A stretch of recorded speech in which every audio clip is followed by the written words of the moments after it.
Morning, everyone. Good morning. Hey, Morning, Christian. Christian.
Assuming we'll wait for a few more minutes to ensure folks hop on.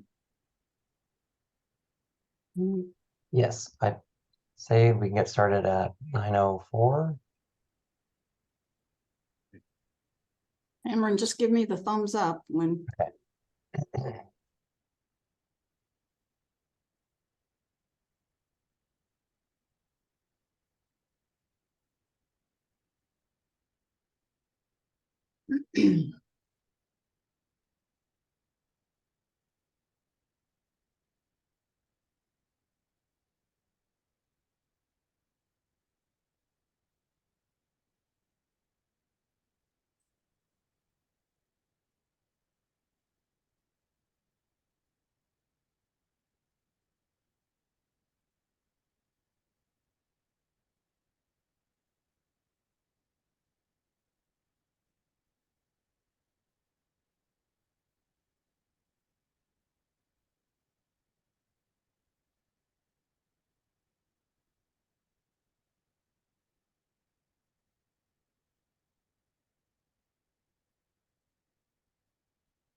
Okay, good morning, everyone. On behalf of Bay Planning Coalition and my co-chairs of the Energy and Water Committee, Scott Warner and Les Chow, I would like to welcome you to the 11th Annual Energy and Water Nexus event. My name is Melanie Richardson. I'm with Valley Water, and I am one of the co-chairs. This event serves as an annual review for our state's Nexus resources, energy and water, with the focus changing based on the conditions our agencies and communities face. As we all know, this past year, California saw an unprecedented year of rainfall, which temporarily quenched our state's water needs after the multi-year drought and allows us with an opportunity to look more to the future. As California has set ambitious emissions goals, coupled with the continued need for water resilience, we are really excited to have you all join us here today to engage in conversations on offshore wind, water infrastructure, and lessons learned from regional utility agencies, general managers. Just briefly, we do have some assistance that I wanted to point out from state and federal agencies in regards to funding. The state has actually maintained $51.4 billion, of which 95% of the previous allocated amount is used to combat climate change in our communities. And as we all know, federal funding, the Biden administration's Bipartisan Infrastructure Law and Inflation Reduction Act, has also had a large increase in funding available for our region and state's water and energy resources. Those will help us all to support our goal of making energy and water resources more resilient to the impacts of climate change. I wanted to thank all of the attendees and particularly our sponsors for helping us with this event today, namely Downey Brown, who is the event sponsor today, our annual gold tier sponsors, including Cargill, ESA, PG&E, and the Port of Oakland, our annual President's Club sponsors, which include Briscoe Ivester, Basil LLP, Chevron, Fenimore Wendell, HDR, Sonoma Water, and Valley Water. And then our annual workshop series sponsors, Anchor QUE, Arcadis, Geosyntec Consultants, Moffitt and Nickel, Montezuma Wetlands, and WRA. Thank you very much to all of those for helping us make this happen for you. I just want to remind all of the attendees that if you have questions, please submit them in the Q&A Zoom tab that's located at the bottom of your Zoom application screen. And with that, I would like to move to the first session and introduce Bay Planning Coalition's Government Affairs Committee co-chair and board member, Christian Marsh. Melanie, thank you. And it's great to be here today. It's really an exciting time for offshore wind in particular, and renewable energy in general, certainly, but offshore wind in particular. The state's renewable portfolio standards are coming up fast, or goals are coming up fast. The CEC has established an ambitious target of 25 gigawatts of offshore wind power by 2045.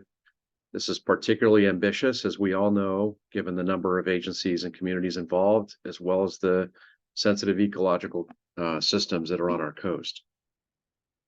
Today, I'm thrilled to welcome Rachel McDonald, Molly Kroll, and Jennifer Lucchese, who are all in the eye of the hurricane on these issues.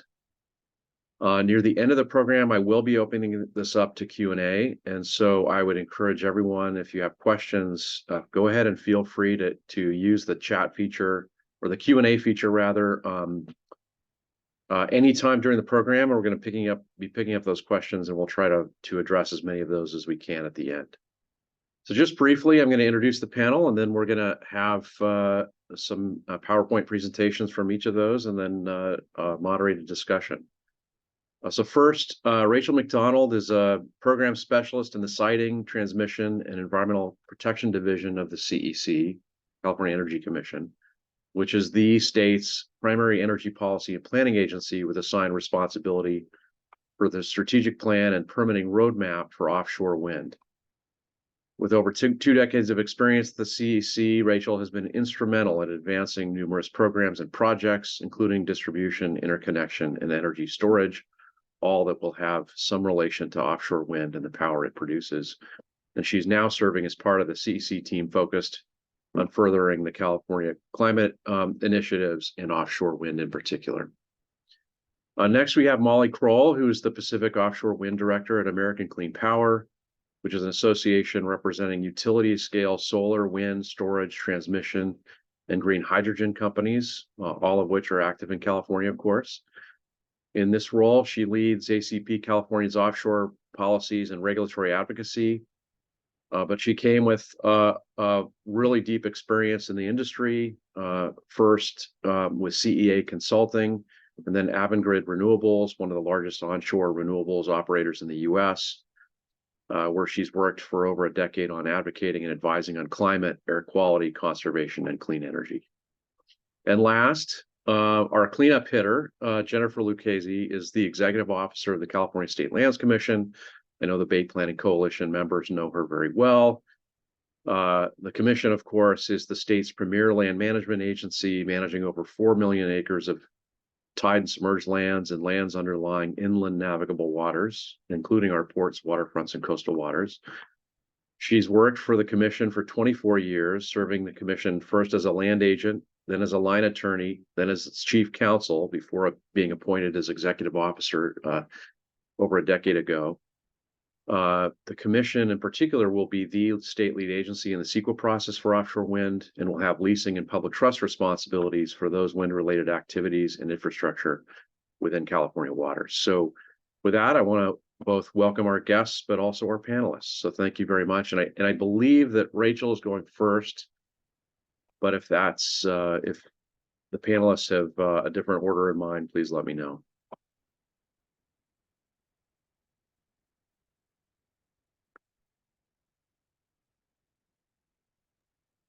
Good morning. Thank you for the introduction. Again, I'm Rachel McDonald with the California Energy Commission, and I'm a program specialist in the Siting, Transmission, Environmental Protection Division, and I am currently tasked with managing a really great team of staff working to complete the AB 525 strategic plan. Next slide. The strategic plan, as you know, may be familiar with, was enacted in 2021 and basically began the process January 2022.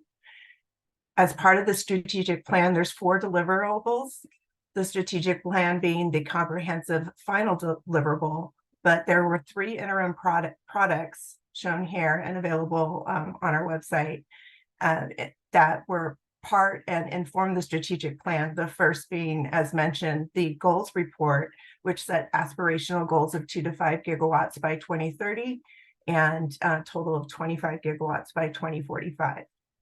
And then we had a preliminary economic assessment with the support of state lands through Moffitt and Nichols for ports and workforce development. That was included in the final report later. Will be included in the strategic plan. And then we had a conceptual draft roadmap and an interim report coming out, or that came out in May, excuse me, for permitting roadmap. And that too is being further explored and expanded within the final strategic plan. At a minimum, the strategic plan includes the 5 chapters, which includes identifying additional suitable sea space that could be potentially put through the BOEM process for a second round of leases. It's not a guarantee, it's just an identification of suitable sea space areas. And then the workforce development and ports infrastructure, a transmission assessment that really looks at what the options are and potential needs for bringing offshore wind to shore, a permitting pathway, and then impacts. Next slide. The overall focus of the strategic plan is, as a large report, is to just set a vision and establish these goals, such as the goals report, and identify needs and next steps and gaps. We're really looking at this in collaboration with our partner agencies and stakeholders and California tribes. We're really looking at this to be a living document with expectations that we'll have iterations and adjustments as new information is forthcoming. Next slide. We've done a lot of outreach and coordination to stakeholders and California's tribes.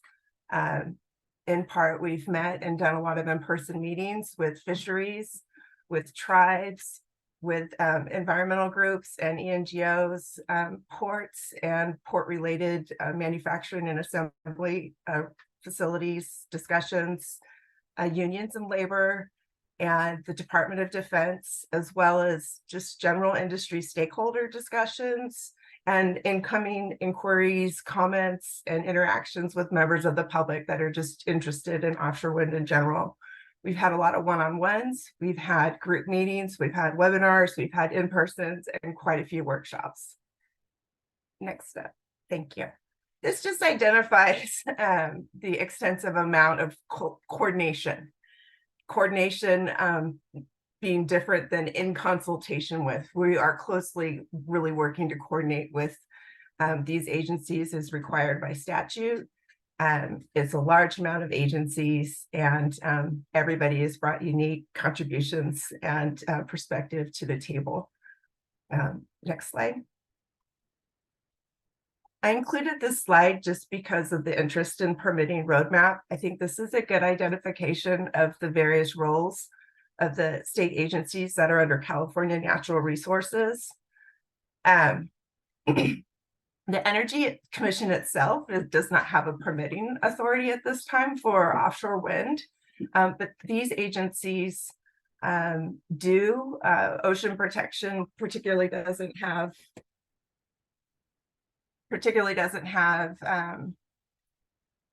regulatory authority, but they provide exceptional insight, studies, and support to the state agencies.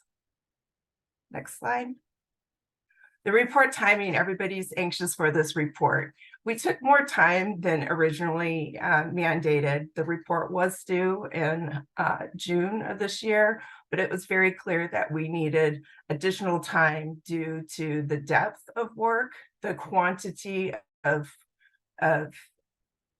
input that we were receiving, and then we needed to additionally facilitate outreach specifically for California's tribes and fisheries as well. So we're looking to post the draft report within the next few weeks, early this fall. And we're looking then to have a fair up to 6-7 weeks plus public comment period, and then having a public workshop within that time frame. During this process of the report being posted, we would like to continue meeting and working with stakeholders to discuss the draft, to incorporate edits as needed, changes, adjust for comments, new information, because there's a lot of moving parts right now, and make these revisions as needed. And then after the workshop, after the public comment period is closed, working on getting everything edited, incorporated, finalized, and we would like to be final and adopted at an Energy Commission business meeting by the end of the year. These are target dates or target timing. I don't have exact dates to share, but this is the general target timing that we're really looking at for this completion. Next slide. Thank you for including me in today's discussion. And I included at the bottom some links to the AB 525 webpage that we have that has information about our workshops, links to presentations, information about our docket for filing comments for offshore wind, as well as the link to all of the interim reports and consultant reports. We are updating and have information to post regularly, so I suggest checking those out, especially some of the consultant reports were really helpful. And if you have any questions, of course, feel free to contact me. Thank you. Thanks, Rachel. And now we have Molly. Excellent. Thank you, everybody. Happy to be here. Move on to the first slide. I will try to keep this brief. I could talk about offshore wind and all the challenges and opportunities for hours, but just to give you a sense of what we're talking about. So offshore wind is about energy, but it's also really about infrastructure. So as you can see from this image from USDOE, you can see it involves a floating offshore wind turbine, a floating substation, subsea cable lines to connect from the ocean onto land, to connect to the land side transmission infrastructure. It also involves ports and new vessels that will be specialized and required to actually construct these facilities. Next slide. And from a size standpoint, floating offshore wind turbines are going to be huge. So the height here, 1,100 feet, that's taller than the Golden Gate Bridge. And the base here, just the diameter, would fit in Giant Stadium. So each individual turbine here is going to be really enormous, and sort of doubles down on the point of infrastructure requirements to get this done. Next slide. So fixed bottom offshore wind has been around for a while. What we are talking about in California, due to the depths of the water, about floating offshore wind. So a turbine that's actually on a floating platform. And that is newer technology. This is some graphics from the latest DOE offshore wind or NREL offshore wind report. There is only about 123 megawatts, which is really, a few handfuls of turbines that are actually installed and operational globally, floating offshore wind. But there are about 10,000 megawatts in development at some stage, 95,000 megawatts planned, and projections out to 300,000 megawatts or 300 gigawatts globally. And for context, Diablo Canyon nuclear facility, which gets a lot of press attention, that's 2,200 megawatts. So we're talking about an opportunity to vastly increase energy capacity in the state and globally with this new technology, but it is relatively new. One of the reasons why it's a great opportunity is because when we're talking about globalizing, or we're talking about a global energy transition, there are limitations to the places on land that we can put new renewables. And there's limitations to the places near shore that we could do fixed bottom renewables. So the greatest global thinkers like the IRENA, that project out, what are we going to need to do the energy transition show, we're going to have to move into these deeper waters, explore new technologies, and floating offshore wind is the way to do it. Next slide. In California, the first job besides getting AB 525 passed, which was, California's work to set goals for offshore wind and start doing some of the planning, was to identify the first spaces where offshore wind would be developed. So the leasing process happens through the Department of Interior's Bureau of Ocean Energy Management, also known as BOEM, and they do auctions for offshore wind space in federal waters. The first auction happened in December last year. 5 leases were awarded as a conclusion of that process. 2 in Northern California off Humboldt, and 3 in Central California off of Morro Bay. And you can see the totals: 750 million in bids, and notably 170 million were not direct dollars going to the U.S. Treasury through BOEM, but are part of bid credits, which will be spent locally in California for the lease terms. Next slide.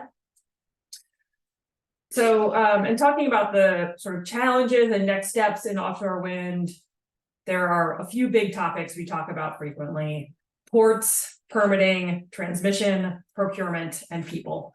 So I'll start off with ports. As I described, each individual wind turbine is gigantic, and that requires new specialized port infrastructure for things like integrating or fabrication of the towers, then final fabrication of the floating foundation, putting that in the water and completing turbine integration, putting the tower on top of it, and then towing it off to the wind farm location 20 or so miles from shore.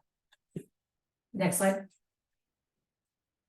So in California, one of the biggest questions we had early on is, well, where can this be done? And the Moffitt-Nichol and the State Lands Commission, in collaboration with the Energy Commission, did some great studies on this. DOE has also looked at it. And the conclusion for the staging and integration piece of the puzzle, which is where are you going to find the place right next to a port quayside where you can actually finish fabrication and stand up the turbines right on the ocean water that's deep enough and has enough clearance, no bridges that you have to tow under, etc. And the conclusion is there are 2 really good first locations for this: the Port of Long Beach and the Port of Humboldt. But there are many opportunities for other ports and other ports around the state that will be involved in operations and maintenance, and also manufacturing. So being able to build some of the big components at a port side and then ship them to the assembly location, either in Long Beach or Humboldt. Next slide. Port of Long Beach has at some point last year sort of raised its hand and said we can be part of the solution for the staging and integration. and completed their first phase plan. This is one of the diagrams they drew showing, here's what we would create, a heavy wharf that can withstand the weight of the floating foundations, plenty of wet storage, sinking basins for construction. So a big port proposal here from the Port of Long Beach. Port of Humboldt has similar design as well. Next slide. And then we have permitting, which I'm sure Jennifer will be speaking about as well. The permitting process for offshore wind is extensive and it's multifaceted. So the leases are in federal waters. So the Bureau of Ocean Energy Management has a role in NEPA, and an extensive process that begins even well before leases are awarded. So we're at this blue ribbon stage, and you can see there's been a few years, I think it's probably 4 at this point, since California has been exploring with BOEM potential areas for siting offshore wind, deconflicting some areas, adjusting before the auction happened. Now we're at the stage of leases have been awarded. Companies are going to be preparing their site assessment plans, which is really just permission to do some surveys to figure out what their projects are going to look like. They submit that to BOEM for review, and then that all leads up to development of a construction and operations plan, which goes through the most intensive NEPA review. But there are also reviews baked in here for the California Coastal Commission, given their Coastal Zone Management Act authority, as well as the State Lands Commission's role in California Environmental Quality Act review. Next slide. Not going to try to read all of this that you can't even see, but just as an example of the sort of number and phases of permitting that offshore wind projects will need to go through, the count is something like 83 permits or reviews, probably at about 6 years if we're really doing it coordinated and on track to get done, and multiple federal and state agencies involved. And Rachel spoke about the 85-25 strategic plan. Part of that was a permitting roadmap to think about how can the state agencies coordinate with one another and coordinate with the federal government to ensure an efficient and effective process. So next piece is transmission. So it's not just enough to get a cable from the wind farm location to shore. You also have to have a transmission system that can transport huge amounts of power from those sort of remote areas with not a lot of transmission build out to the load centers. This is particularly challenging in Humboldt. You can see from this graph or this image here on the left, not a lot of big transmission lines coming from Humboldt to the sort of main trunk lines in California down to a load center like San Francisco. So need substantial new transmission capacity to make use of the Humboldt area. And even in Diablo Canyon, it's a better, but when we're talking about building, 5-6 gigawatts of offshore wind, and depending on your assumptions about when Diablo Canyon power plant retirements happens, there's going to need to be additional network improvements to allow to make use of this power as well.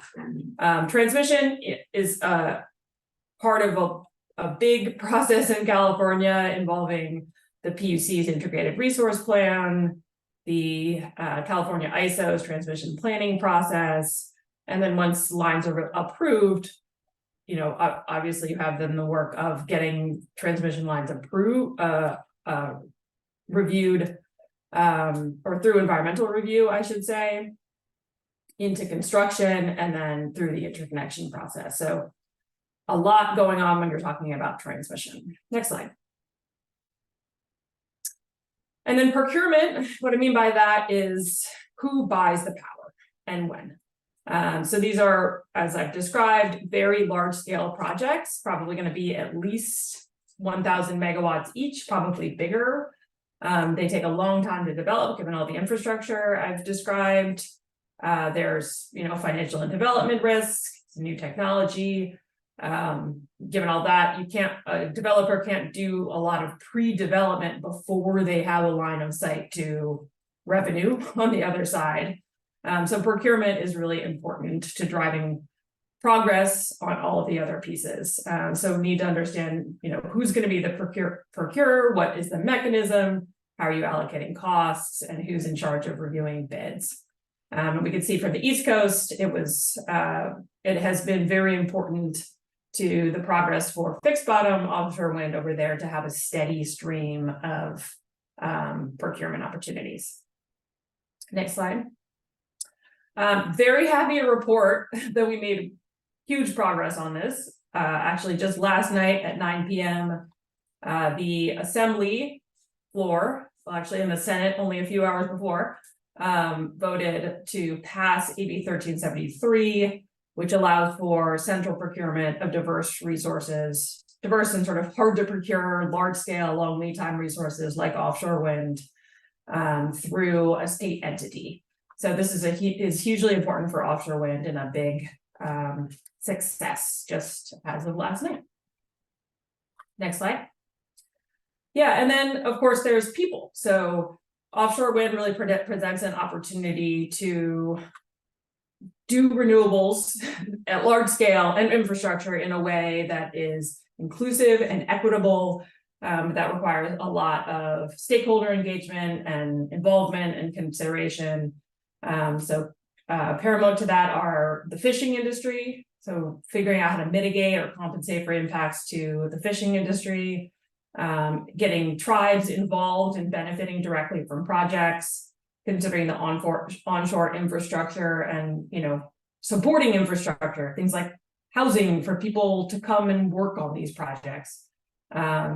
Obviously, optimizing the amount of in-state job creation and training, bringing in marginalized communities and making sure that the offshore wind is a benefiting industry to the community and not an extractive industry.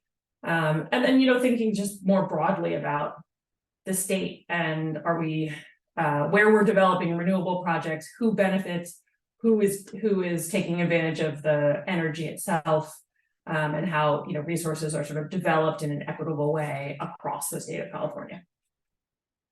I'll leave it there. Thank you.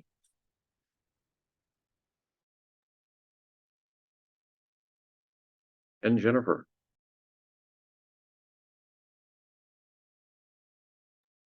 Just unmuting myself, took me a little while. Good morning, everyone. It's an honor to be here this morning to speak with you all. And it is a great honor to be on a panel with Molly and Rachel, who are incredible experts in offshore wind. So I'll just jump right into it. Next slide, please. So in recent years, the need to implement climate solutions has become readily apparent. There is an urgent need to move away from fossil fuels and energy sources with high greenhouse gas emissions towards carbon-free sources of renewable energy like solar and wind. And while places like California have abundant solar resources during daylight hours, demand for electricity increases throughout the day and peaks in the evening, just as the sun goes down and solar energy begins to decline. However, offshore winds continue blowing into the evening and nighttime hours, providing a source of renewable energy when solar is unavailable. And this really brings us to why we're talking this morning. Offshore wind provides an incredible opportunity for the state to meet its renewable energy goals. And the State Lands Commission is poised to play a critical role in helping the state meet these goals. The commission manages approximately 4 million acres of land, both onshore and offshore, from the mean high tide line out to the state federal boundary, which is approximately 3 miles offshore.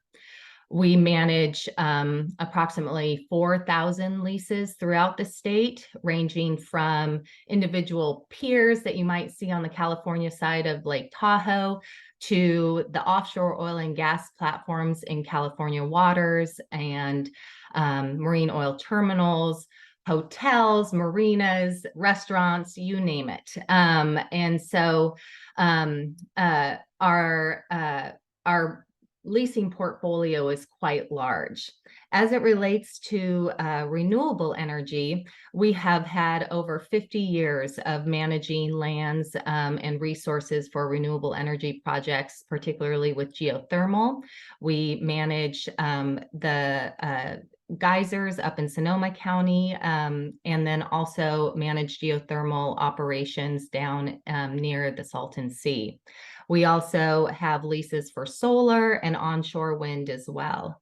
So next up is offshore wind, and we are really excited to be a member of the state agency team family that will help the state meet these goals. So as Christian mentioned in his introduction, specifically with offshore wind, all of the infrastructure, including the transmission infrastructure that will be required to connect the turbines to shore and then to the grid and throughout the state, will go through state waters. And this will require a lease from the State Lands Commission. As such, the commission is poised to be the CEQA lead agency for these projects.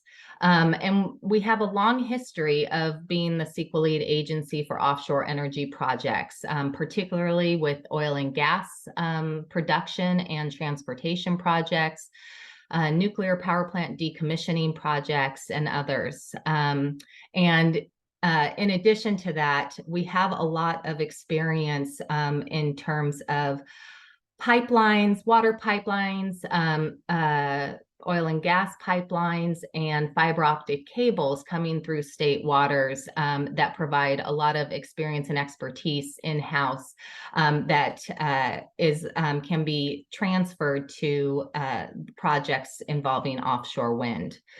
Importantly, we also have a really strong working relationship with our sister state agencies that also have permitting roles to play in offshore wind, including the Coastal Commission, the Department of Fish and Wildlife, and other agencies.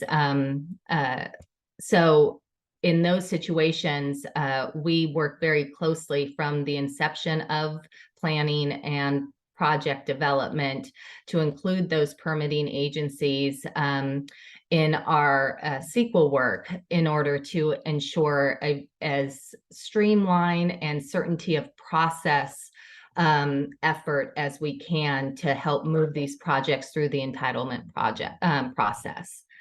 Next slide, please. So just to kind of back up a little bit and look at the bigger policy goals here. There have been significant efforts by the state and federal government to increase our share of carbon-free renewable energy resources. For example, California passed SB 100 in 2018, which set the goal of powering all retail electricity sold in California and state agency electricity needs with renewable and zero carbon resources by 2045. And a subsequent report by the Energy Commission outlined the ways in which the state could meet this goal and cited offshore wind as an important source of renewable energy. Importantly, the Biden administration has also set a goal of generating 30 gigawatts of offshore wind by offshore wind energy by 2030. Next slide, please. As Rachel and Molly mentioned, in December 2022, BOEM conducted offshore wind lease auction. While these lease areas are located roughly 20 miles offshore in federal waters, as I mentioned before, the transmission infrastructure needed to bring the power to shore will cross through state waters. And as Rachel described during the federal planning and analysis phase, the California legislature passed AB 525. Which requires the Energy Commission to evaluate and quantify the maximum feasible offshore wind energy generation capacity, establish offshore wind planning goals for 2030 and 2045, which we have established is very aggressive, and also develop a 5-part strategic plan for offshore wind development off the California coast and federal waters. Next slide, please. So as Rachel described, there are 5 required components of the strategic plan. I won't read all of that here, but I do want to focus a little bit on the ports and the workforce development, and also the permitting roadmap. As part of the Energy Commission's development and evolution towards the AB 525 strategic plan, as Rachel mentioned, there's a lot of different studies and work by the Energy Commission and its partner agencies, including the State Lands Commission, that have been conducted and continue to be conducted over the last couple of years to help inform the AB 525 strategic plan. So a lot of those studies and reports are data collection, analysis, and informational studies, not decision-making studies, but all of those will feed into AB 525, the strategic plan, in order to provide recommendations and ideas for how to move forward. Next slide, please. So I was really happy to hear Molly talk about how large these floating offshore turbines will be, because it's really hard to kind of wrap your head around what we're going to be dealing with, just in terms of the massiveness of this of the infrastructure that we're trying to set up offshore. And I think this slide is particularly useful in just helping to provide some context. So there's a lot of operational offshore wind projects around the world, including on the East Coast of the United States. But as Molly mentioned, the majority of these have fixed bottom foundations that are directly attached to the seabed. But California's deep waters make the use of these fixed bottom foundations infeasible. And so we are focused on the floating foundations anchored to the sea floor, which is a new technology. Next slide, please. So as I mentioned earlier, we have been most heavily involved as part of the AB 525 strategic plan development in the ports and workforce components of that plan. And we commissioned 2 reports that will inform the port and waterfront infrastructure chapter of the AB 525 plan. And those reports are the alternative port assessment to support offshore wind and the port readiness plan. And the main takeaways from these reports include that 16 large and 10 small port sites are needed to support offshore wind manufacturing, staging, and integration, and operations and maintenance to reach our 2045 goal of 25 gigawatts. It's better to use existing ports instead of undeveloped sites because of the high financial environmental cost of developing new ports and new harbors. And finally, what we learned is that approximately $11 to $12 billion will be needed to upgrade California's ports. Next slide, please.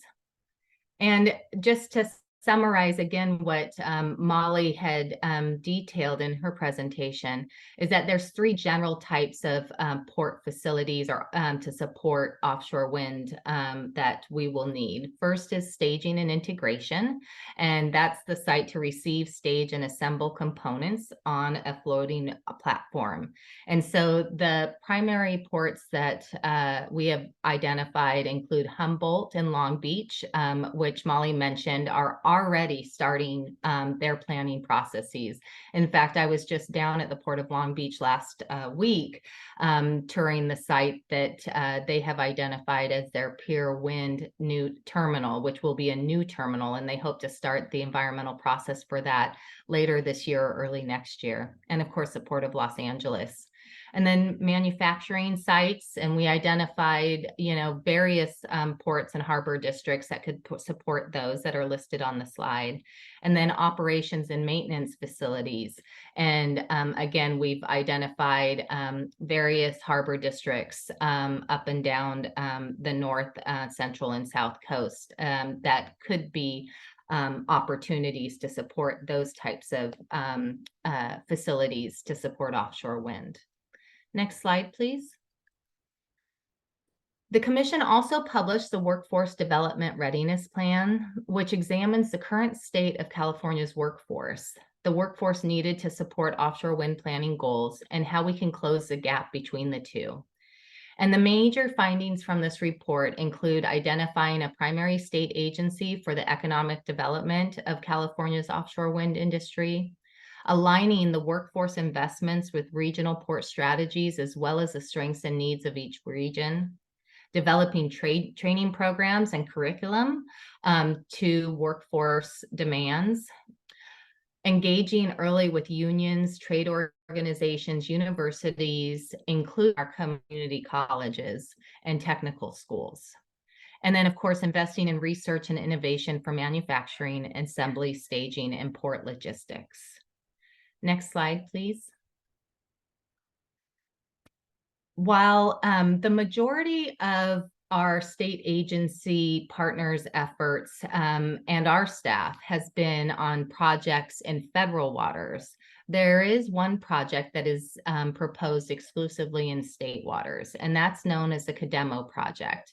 It is a self-described demonstration project that will consist of 4 12 to 15 megawatt wind turbines floating, installed approximately 2.5 miles off of Vandenberg Space Force Base in Santa Barbara County. After the receipt of the lease application a couple years ago, our staff developed a preliminary environmental assessment to begin to understand the potential environmental impacts and to engage with tribal governments, environmental justice communities, and other stakeholders to understand their perspectives and concerns. In the last month, our staff and the Department of the Air Force have agreed to conduct a joint environmental impact statement and an environmental impact report to comply with both NEPA and CEQA.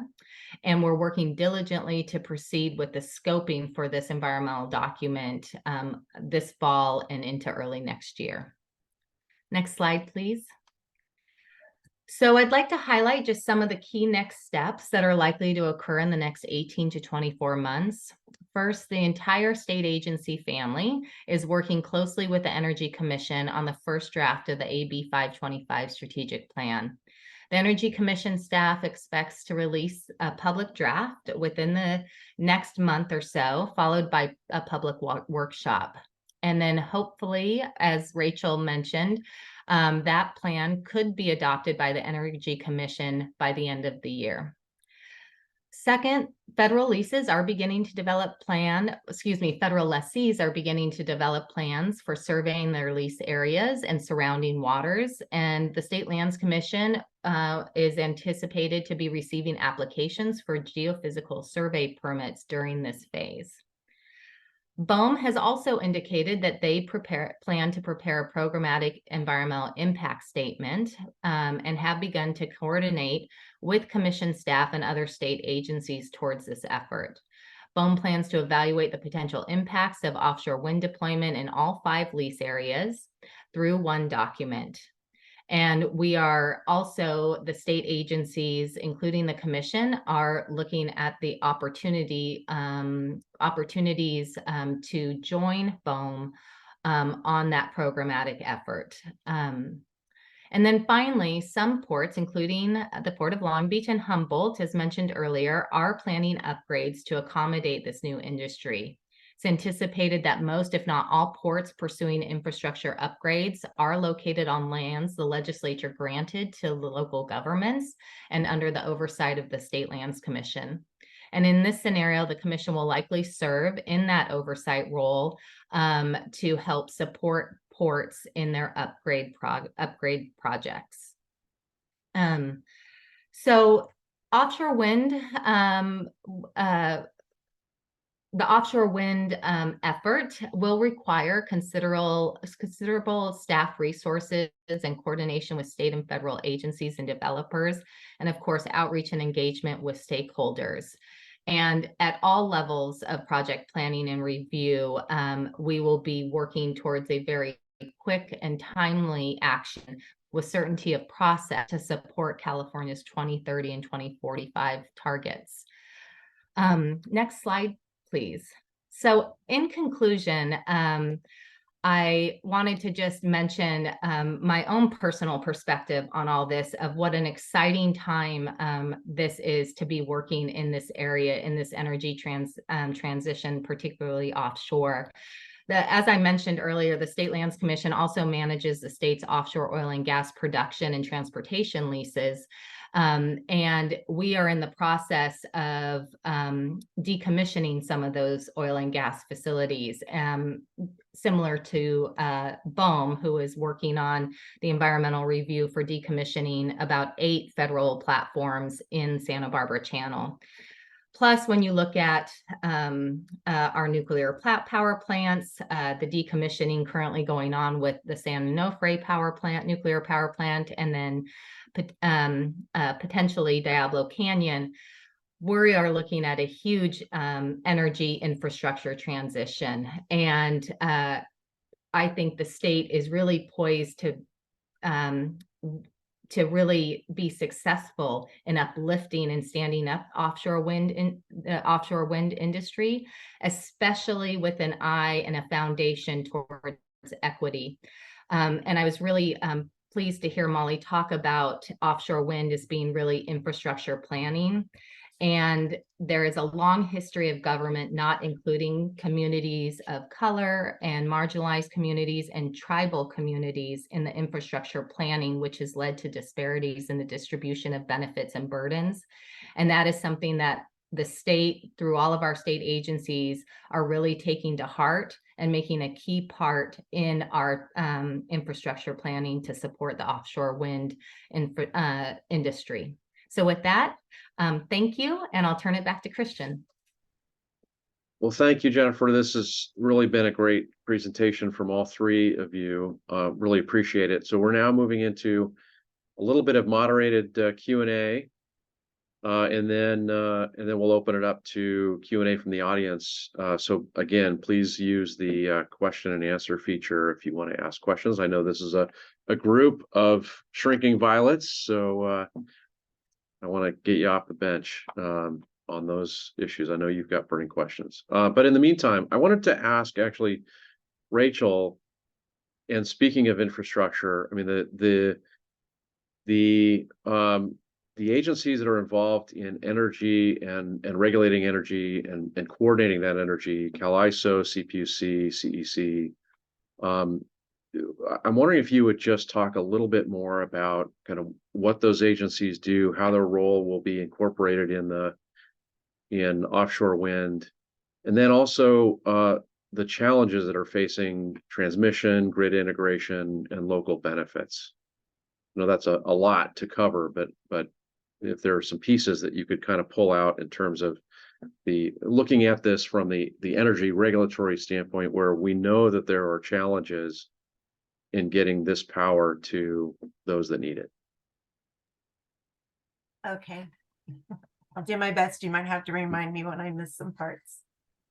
So as mentioned earlier, the Energy Commission does quite a bit of policy and planning work, including our integrated energy policy report that largely helps inform work or identifies gaps and builds information for the legislature that seems to typically lead to much further activity, including the development of offshore wind, advancement of smart inverters, and other technology. So I had to name drop the IPER report in there. The CPUC is the regulatory body for the investor-owned utilities and other load-serving entities, identifies the rate case burden for the ratepayers, has oversight of contracting and procurement. And then the California Independent System Operators is primarily the largest balancing authority for the transmission in California, with coordination for the investor-owned utilities being PG&E, San Diego Gas and Electric, and Southern California Edison, as well as some other utilities as well. But They basically are tasked with identifying transmission needs, making sure that there's enough electricity supply, both in state and scheduled as needed from out of state, to be imported to serve demand as forecast. So the Energy Commission also does, it's kind of a cyclical feeding of information, because we also do the demand forecast, for which a lot of the utilities and planning entities base their procurement on for projected need, which, as we know, with electrification, building electrification and California's electrification goals with electric vehicles, that we have increasing electricity demand, especially in the evening hours. So those, we consider the energy agencies, the Energy Commission, the California ISO, and the CPUC. We often refer to ourselves as the energy agencies, and we try to work really closely to ensure electricity reliability statewide. And then what was the follow-on questions? Well, and then just some of the challenges. I mean, there's the obvious kind of needing to ensure we have sufficient transmission, but are there other challenges in grid integration that you're facing? And I don't know whether Molly wants to comment on that too. Yeah, so the transmission, I think, is definitely at the forefront for offshore wind, making sure that we understand how we're going to get that electricity from federal waters through state waters and onto shore to load serving centers.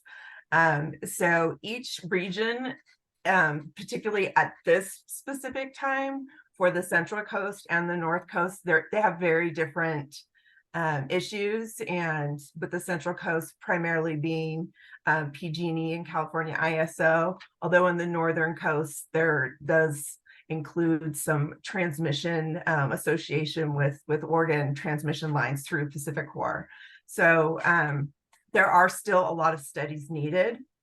There seems to be a lot of great information, including information coming out in the AB 525 report in terms of technologies, advancements in technologies, such as the instead of necessarily having substations out at sea, that there could be just direct DC cables bringing power onto shore that don't need reactive power, and you know, they would that would go into the system locally and for taking out of area. But there's just there's a lot of uncertainty, as Molly's well aware. There's definitely a need for additional studies by the California ISO, but as well as coordination with the other state agencies and the CPUC to understand what the cost would be, what's the best fit for our needs. And then particularly in the North Coast, there's definitely a big desire for improved local reliability and to make sure that there is access to offshore wind. Reliability is improved in the North Coast, and that we make sure that those communities benefit electricity wise, not just jobs and economic benefit, but that they receive the benefits from offshore wind generation and improved reliability as well. And I defer to Molly for more information. I don't know if Molly wants to weigh in on any of that, but particularly the challenges, but yeah, well, sure. Just briefly. So I mean, transmission is absolutely a challenge for offshore wind, but it's a broader challenge for the state, and really the whole nation is grappling with how do we build more long distance transmission more quickly and at a steadier clip than we have in the past, because renewables require transmission. Renewables and transmission, it's two sides of the same coin. And in California, the CAISO, with direction from the PUC and leadership from the CEC, is certainly picking up the pace. I think in the last TPP they approved like 7 gigawatts worth of new lines or something like that, which is, they hadn't been approving much in a while, and it was the first time of like a substantial new set of approvals. But getting to the TPP approval stage is really just step one. Once the lines are approved by the CAISO board, then they have to go through SEQA review. That takes a long time. Then the CAISO has to decide, are these projects going to be built by the IOUs or the transmission owners? Are they going to be put out to competitive bid? They have to actually be built and built on time. And then from a generator perspective, there needs to be an interconnection process, which allows big projects that maybe are a different place than, say a solar project in terms of commercial readiness, to get into the queue, process through the queue, get awarded deliverability. And then when that's all said and done, have to actually do the interconnection side, which means like both the developer and the transmission owner doing the job of like building and connecting the wires on time. So there's a lot of pieces that have to come together. That's great. So switching gears a little bit, I noticed in the permitting roadmap, there was a shout out to the BRIT. I'm going to give a couple shout outs to the Bay Area. The BRIT was the local interagency coordination team that was essentially co-housed, I believe, and was coordinating restoration project permitting among several state and I think federal agencies. How are you thinking, Jennifer and Rachel, about the different models? And I know that your strategic plan is not out yet, and the report's coming soon, and that you may have changes to the permitting roadmap. But how are you thinking about these different models for interagency coordination and integration? Anyone want to? It's a big topic around Bay planning, as we all deal Yes. with multi-agency permitting. So General Right. statement, I think Jennifer could elaborate more. I don't have a lot to offer, as it's still an area being largely developed and back and forth with partner agencies, as Jennifer had indicated. There are several options. I think the main goal is making sure that there is transparency and inclusion for stakeholders through all areas of process, both federal and state, that we include tribes and government to government interactions, and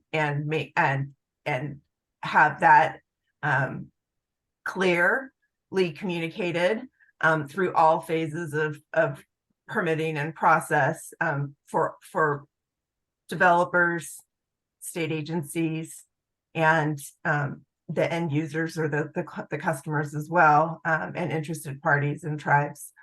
And then I think the plan, as it comes out, basically is still evaluating the best options within identifying expediency in areas that could be improved. So I think it's going to be, as we still have these years forthcoming for development, it's going to be an area that still requires additional thought and work and clarification. At this very today, there's not a silver bullet for it, and I'll defer to Jennifer. Thank you, Rachel. I would just add that in my 20 plus years of working for the state, I have not been involved in such a close, coordinated, and collaborative partnership between all of us state agencies, and then of course the federal agencies involved. It's really unprecedented, and gives me a lot of optimism of how we're moving forward with offshore wind. And right now, just to your pointed question, Christian, we have a lot of examples that we can learn from and pick and choose the best parts from. what I think is definitely clear is we do need a framework and a structure for coordination on how to permit and implement these projects moving forward. Just as one of the permitting agencies, and I can only speak for myself and my agency, it is always very helpful to have a policy-oriented agency or entity that helps herd us permitting CATs towards that end. And so I think that the overall objective and goal here is that we are all rowing in the same direction and that we are centering that coordinated and collaborative framework in transparency, because at the end of the day, whether you're talking about the industry, the financial backers of that helps make all of this happen, to our environmental stakeholders, our tribal governments and our environmental justice communities and our local governments, they need certainty of process, not certainty of decisions, certainty of process. And so that's, I think, what our major goal is as well with that. Yeah, and actually, just to comment as the moderator, I having been involved in the Cal-Fed Bay Delta process early on, that's another example of maybe where it didn't work, but there were times when it was working very well, and there may be some lessons from that. But one of those lessons, I think, is that you really need to have strong leadership. You need to have a true advocate at the federal and state level during the process. Let's see. I'm going to go to some of the questions that are coming up, and actually, the first one is an interesting one. It's one that I was thinking about as well. I mean, the infrastructure or the port assessment report noted that we don't have sufficient infrastructure. I also note that San Francisco and the Bay Area has a really strong history of industrial development and infrastructure development. We think about World War II and the shipbuilding that was occurring here. Of course, we've got all of these bases that are, maybe BRAC was a little bit too early, and we closed and worked to redevelop these bases too quickly, and some of those are no longer available. But I'm wondering, Mare Island, other areas in the Bay Area, might they lend land and support for infrastructure development for this project? I'm happy to take that. Yes, and our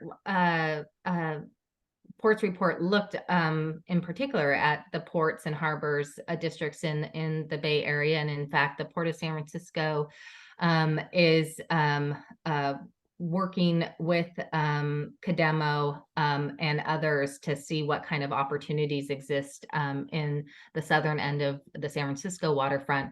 In terms of Mare Island specifically, and I saw that question in the chat as well, our ports report, Moffitt and Nickel, our consultant, did reach out to the city of Vallejo, and we're told that the site was being occupied with other uses. So it was not considered as an available site to help support this. But I did note that, the perspective or comment in the chat. So I think we might be following up with that as well. But that's what our report and our consultant determined. Let's see. I'm sorry, go ahead. Well, Go ahead. I'll just add, I mean, I think one of the exciting things about offshore wind is the opportunity for economic development all around the state. I mean, yes, there's going to be big areas of development where there's the staging and integration ports, but if we're going to be developing manufacturing of components, and there's a real opportunity to do that because we're not behind globally. Like, we could be a global leader in manufacturing some of these components. Most of the big components and even some of the small ones require a port, because too big to take on rail, too big to take by road. So there are opportunities for inland ports all throughout the state to have a role in this industry. That's great. Another question from the audience. Can you discuss how you envision partnering with universities and community colleges in terms of workforce development and research? And I can take that one. briefly. So I should say ACP in California, we represent all 5 of the first California leaseholders. And the leaseholders are starting conversations with local universities and community colleges about this. Cal Poly, which is a center both in San Luis Obispo and now in Humboldt, has been involved in exploring and studying offshore wind for a while. They are developing a center of excellence, or intend to develop a center of excellence. I think offshore wind developers are going to be helping support that, which will involve, some training opportunities and also collaboration with the community colleges. Of course, labor entities are going to be involved heavily as well in developing apprenticeship programs. And it's not too early to start these things, the job training, getting people interested in this as a career path, all of that can really begin now to be ready for when construction is actually happening. I would just, sorry, no, go ahead, Rachel, I please. was just going to say, I would add that the Energy Commission's research and development program through EPIC does have initiatives for advancing offshore wind technologies and making sure that the costs are affordable and considered, and protecting the environment. So there's quite a bit of research underway and planned in the pipeline for offshore wind. And then OPC as well, it's got quite a bit of research that they've done and will have underway shortly, including some monitoring studies. So there's quite a lot going on. These are in coordination with most of we try to keep everything in California and coordinate closely with universities. And as Molly said, it looks like there'll be a partnership between Cal Poly, Humboldt, and San Luis Obispo for the Center of Excellence. The last thing I would just add, and I know we're running out of time, is what I've been learning about recently is the Port of Long Beach with their Pier Wind proposal, really connecting closely with the local community colleges in the Los Angeles County area, as well as the Port of Los Angeles and the Port of Long Beach partnering to develop a labor training site within the Port of Los Angeles that will also will be focused on labor and training those skill sets up, but also having a part that's focused on offshore wind as well. So lots going on in that space with our ports and their connections with community colleges and trade schools and the labor unions. That's great. So backing up a little bit too, and we do have just 8 more minutes. One of the things that's always weighed heavily on me as an environmental attorney is thinking through scientific uncertainty. And, obviously this is a pretty amazing undertaking, monumental undertaking with lots of uncertainty, and there's going to be a lot of science developed in the next few years. But my question is there a point where we can move forward in the face of uncertainty, and are there things that we can do to address that, like adaptive management? So more of maybe an academic question at this point, but it's from a policy perspective very important. Molly, go ahead. I saw you unmute yourself.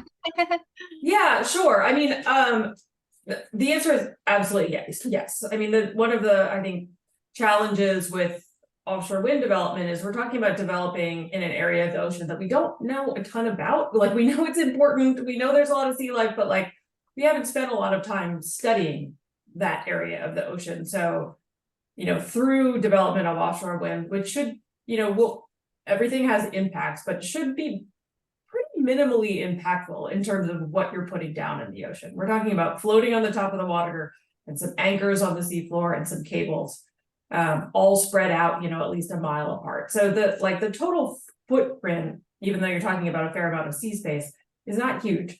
But with that development certainly comes a whole lot of survey work and research that's going to be done by developers and by agencies before projects are built, and then after they're built, opportunities to, continue monitoring, develop new technologies for monitoring, do adaptation in the future.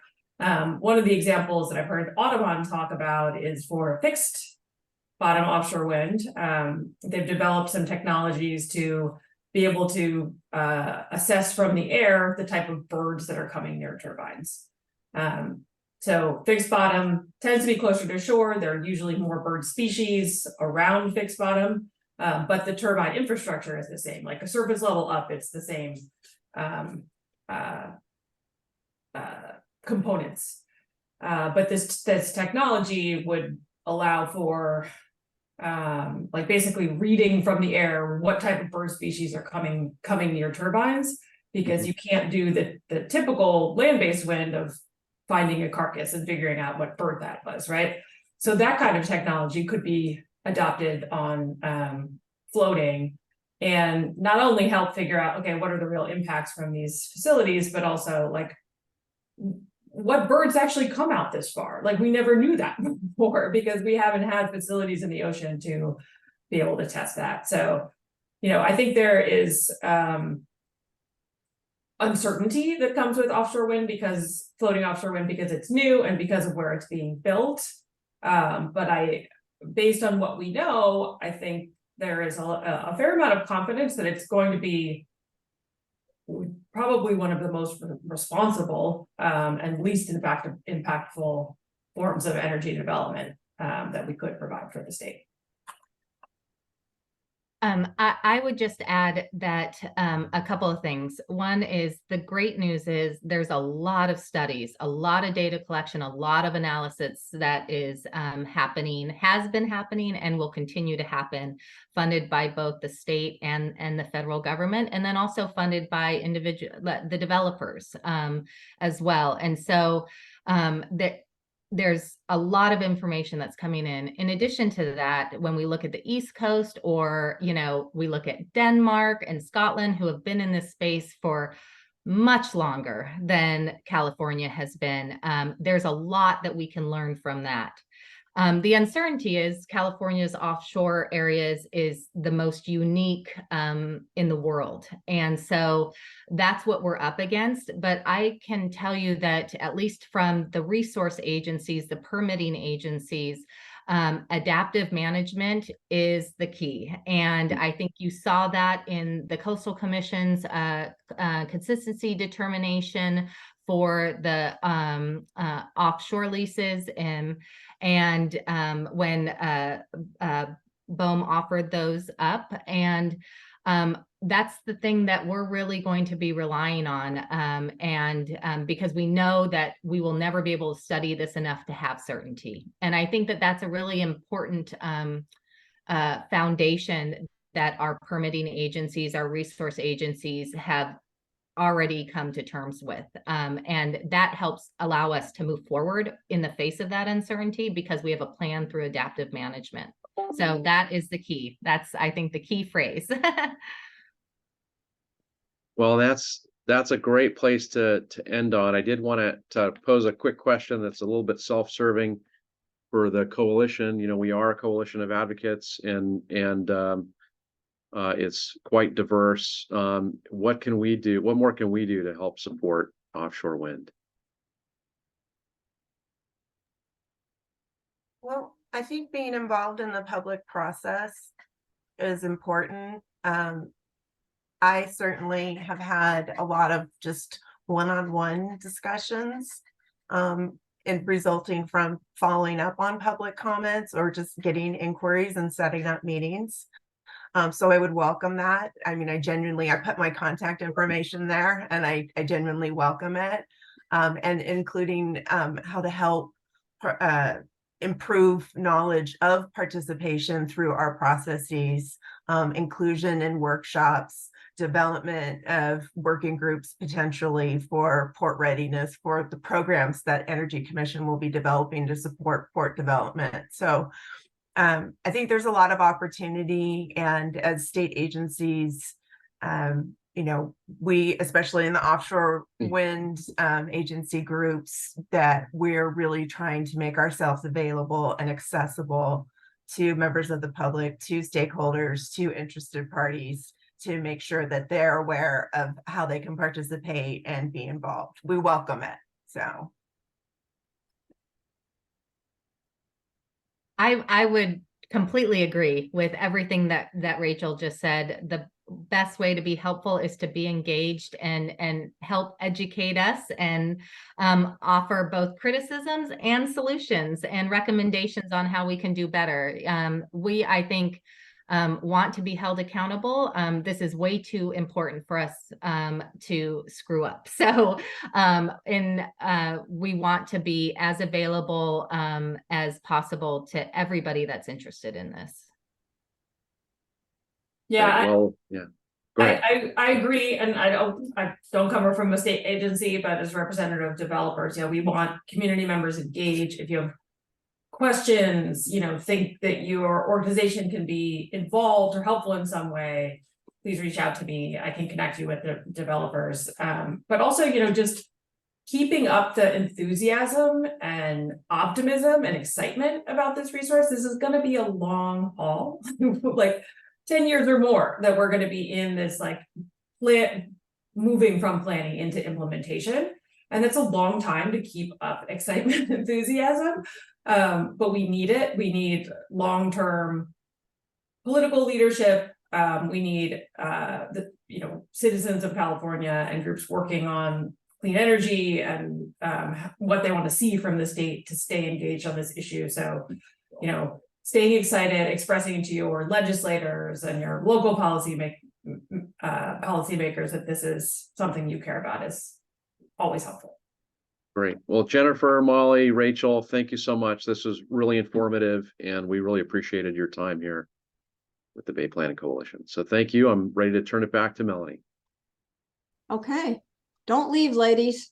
I just wanted to thank you. I thought that was a really great overview of the offshore wind industry, and particularly fascinating to me as a water professional.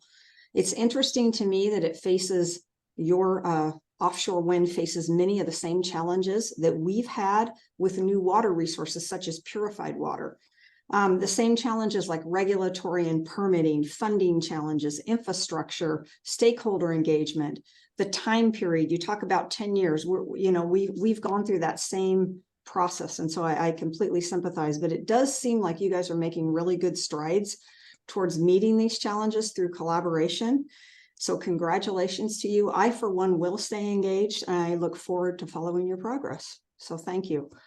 And I wanted to just note that we're now going to take a quick coffee break, and everyone please be back at 10:35 for the next session. Thank you. Thank you.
Okay, everyone, coffee break is officially over. Welcome back to the attendees for the second segment of today's Energy and Water Nexus. And we're actually going to talk now about water infrastructure, current projects and future plans. And so with that, I'd like to introduce Les Chow with BPC member Wes Yost to begin this panel discussion. Les?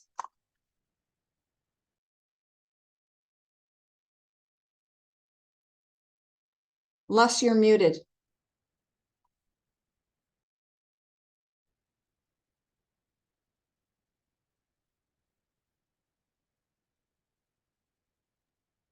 I'm still unable to hear you, Les.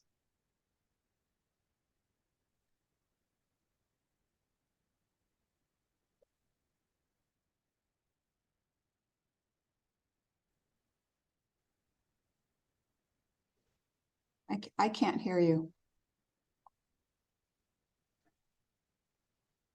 Can anybody else hear me? Now I can. Okay. Thank you again. Sorry, I was not on mute, but I was on mute. Thank you, Melanie, and also Scott Warner for letting me be part of your team, the Water Energy Nexus. And I'm also very thrilled to meet Mr. Jerry Brown, and also I kind of have met Paul Sudo because I have my projects in the Salinas Valley in water resources. So first session, first speaker, Mr. Jerry Brown. Let me give for a few words of introductions. Jerry has 36 years of experience in planning, design, construction, and operation and maintenance of water, wastewater, and recycled water systems in urban areas. He started waterology consulting in January 2020. In March 2020, Jerry and Waterology were selected to perform executive director services for the site's reservoir project, the biggest reservoir planned in town. I'm so excited about that. In his capacity, Mr. Brown oversees project development by multidisciplinary teams of consultants, contractors, and experts. So without further ado, Jerry, I will let you take on your presentation, and thank you. Thanks, Les, and thank you to the Bay Planning Coalition for the opportunity to talk to you about this important water infrastructure project for California. Been here a couple times to discuss the project, and happy to give you some report on progress that we've been making. Significant progress towards getting this thing underway and getting it into operation for the badly needed water supply that it will help deliver to California. I have about 15 minutes of remarks, just very high level. We'll go over the schedule and make a couple points, but I wanted to start with a statement just to cause you to think about what we are trying to accomplish with the Sites Reservoir project. And here's what I'd like to say. You can't make a giant leap without taking small steps. And what I'd like to do is I'd like to just talk a little bit about a significant recent event that occurred outside of water, outside of the United States, that I think will help illustrate some of the points that I'd like to make about the Sites Reservoir project and illustrate its importance and some of the things we're trying to accomplish. So many of you may or may not have heard about a very significant lunar landing that occurred last month. The Chandrayaan 3 spacecraft touched down on the moon last month. And this it was significant because it allowed India to join the US, Russia, and China in being the only nations around the world to actually land on the lunar surface. And it was not easy. It was something that took a long time. It was a big accomplishment, and it was made up of a giant leap that came about as a result of many small steps. So Next slide, Cameron, please. I'm going to make a couple points here as we go through this. First of all, you know, putting lunar modules on the moon may not be the most important thing from the perspective of some people, but from the perspective of generating national pride, it was significant. India is a country of 1.4 billion people, and all you have to do is an internet search to see the celebration and the ecstasy that created for the population of that country. It was something that they had been trying to do since 1972, so for about 50 years, had failed multiple times. And therein lies where there might be some analogy to the Sites Reservoir Project. The Sites Reservoir Project initiated in 1957 with the California Water Bulletin number 3. So it has been tried and failed multiple times throughout its history. But we are at a different point in the same way that India was at a different point in its space mission. But in no less of a way is the Sites Reservoir not something that is important for fostering, I would say, statewide, maybe national pride in the ability to actually accomplish something like this.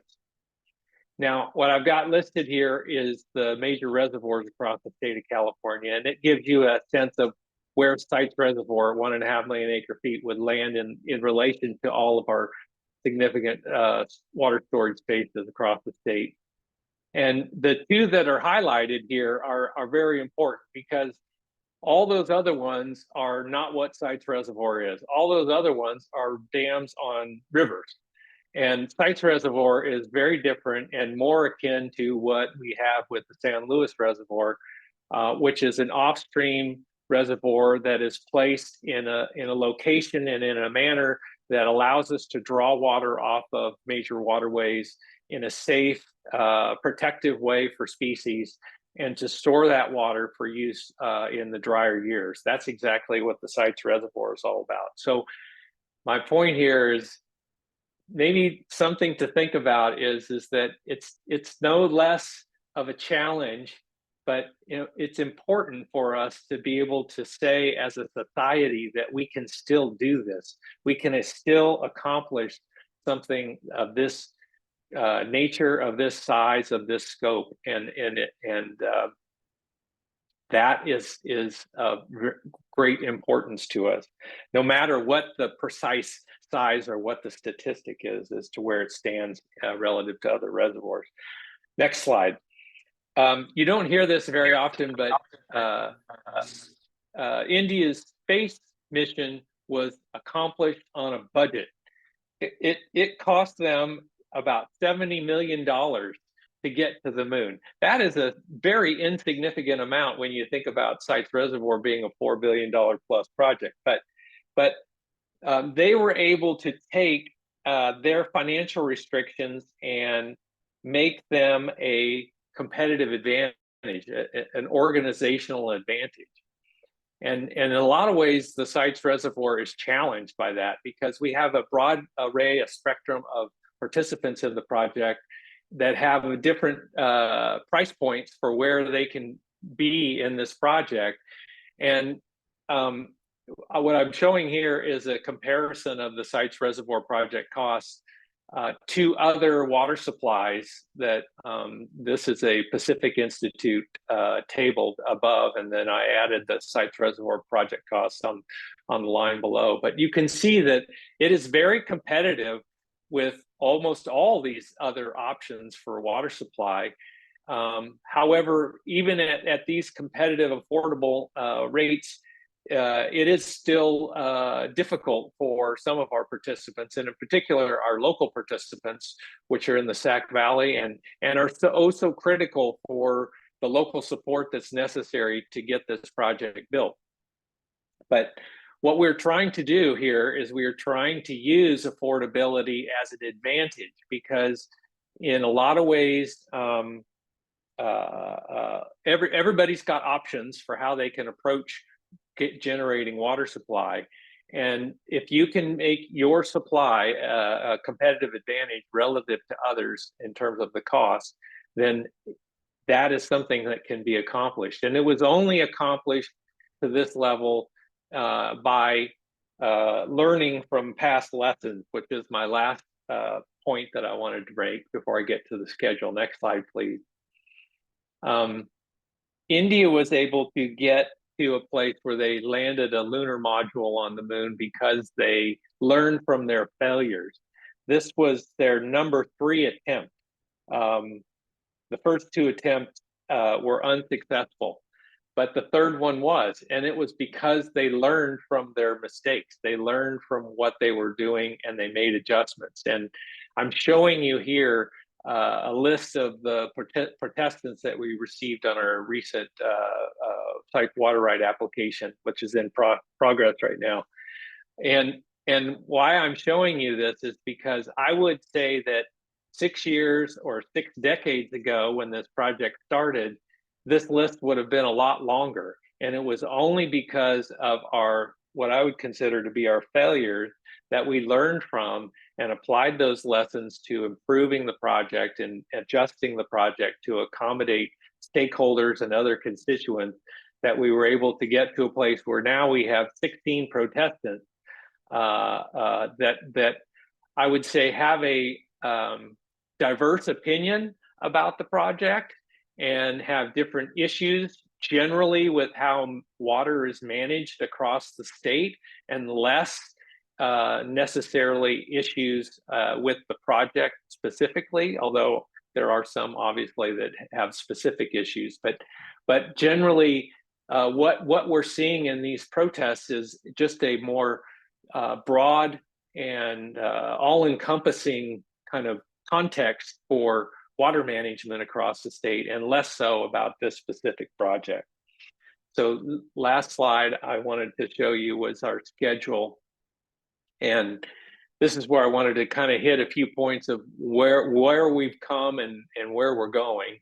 And very importantly, we're culminating here in the next couple months a 6-year period of environmental review for the project. And this is where we've really learned a lot of lessons and have applied those lessons to improve the project. That will occur sometime within the next couple months, and that is a significant event because essentially that's approving a project and moving forward with the final design and the construction. Now, our board has said we are not going to move forward with the construction until we have achieved water right and we have achieved critical permits. And so what's shown here is receiving those approximately by the end of 2025. So I showed you the list of participants on the water right, and that we figure is going to take us another 15 months or so, plus or minus, to get through that process. The state board has to issue the water right for the project, and we expect that to be successful, but really it'll come down to what are the terms of the water right, and are those terms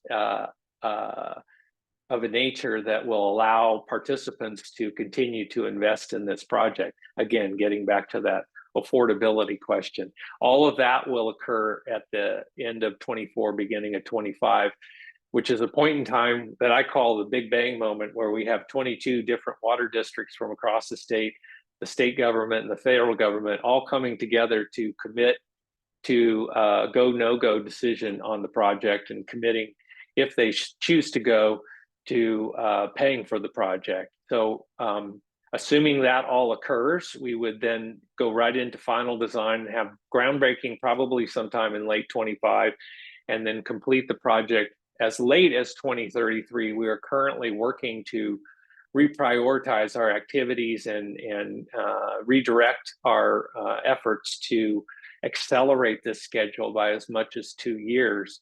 And we've identified ways in which we can do that, including early acquisition of property, procurement of a construction support contractor for our most critical path activities, And all of that will help us to compress the schedule and move forward in an expeditious manner. So that concludes my remarks. I am excited to receive your questions and talk more about what you want to hear about. But thank you very much, and congratulations to India on that significant event. And I hope that the Sites Reservoir project can mimic what you've been able to do. Thank you, Les.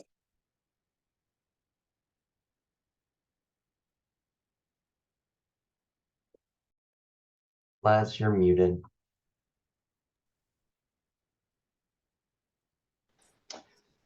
Thank you, Jerry. I'm going to have a question before I get to Paul's session. So what are the challenges? You mentioned that the water rights and the EIR, it won't be completed until 2025. That seems to be a long time. I wonder if you can elaborate on that.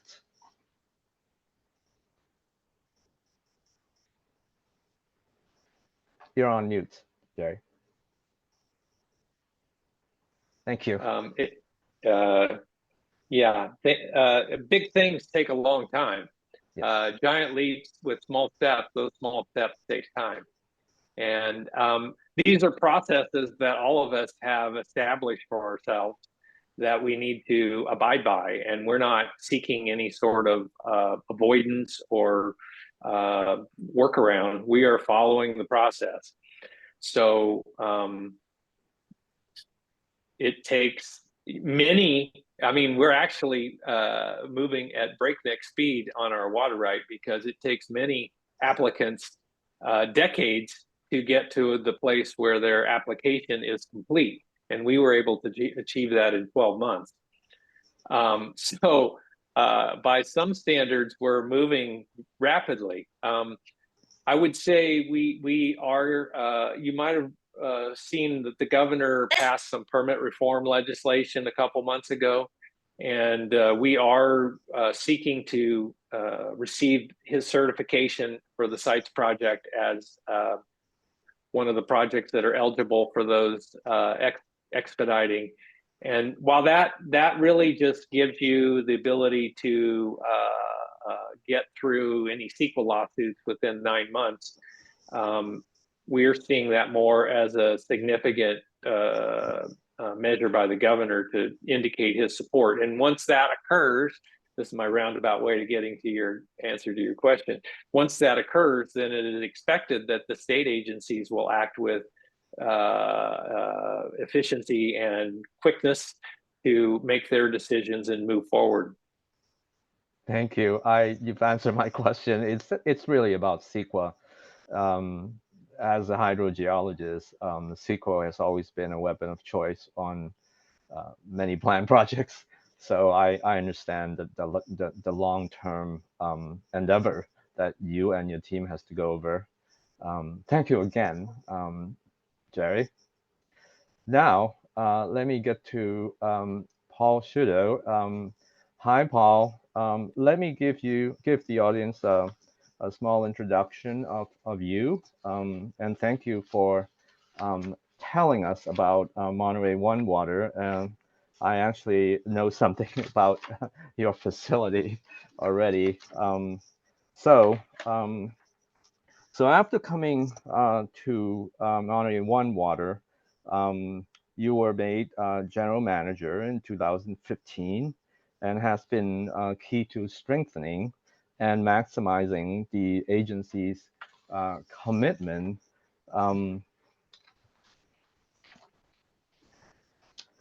to theoretical and practical understanding of finance, business management, and government affairs.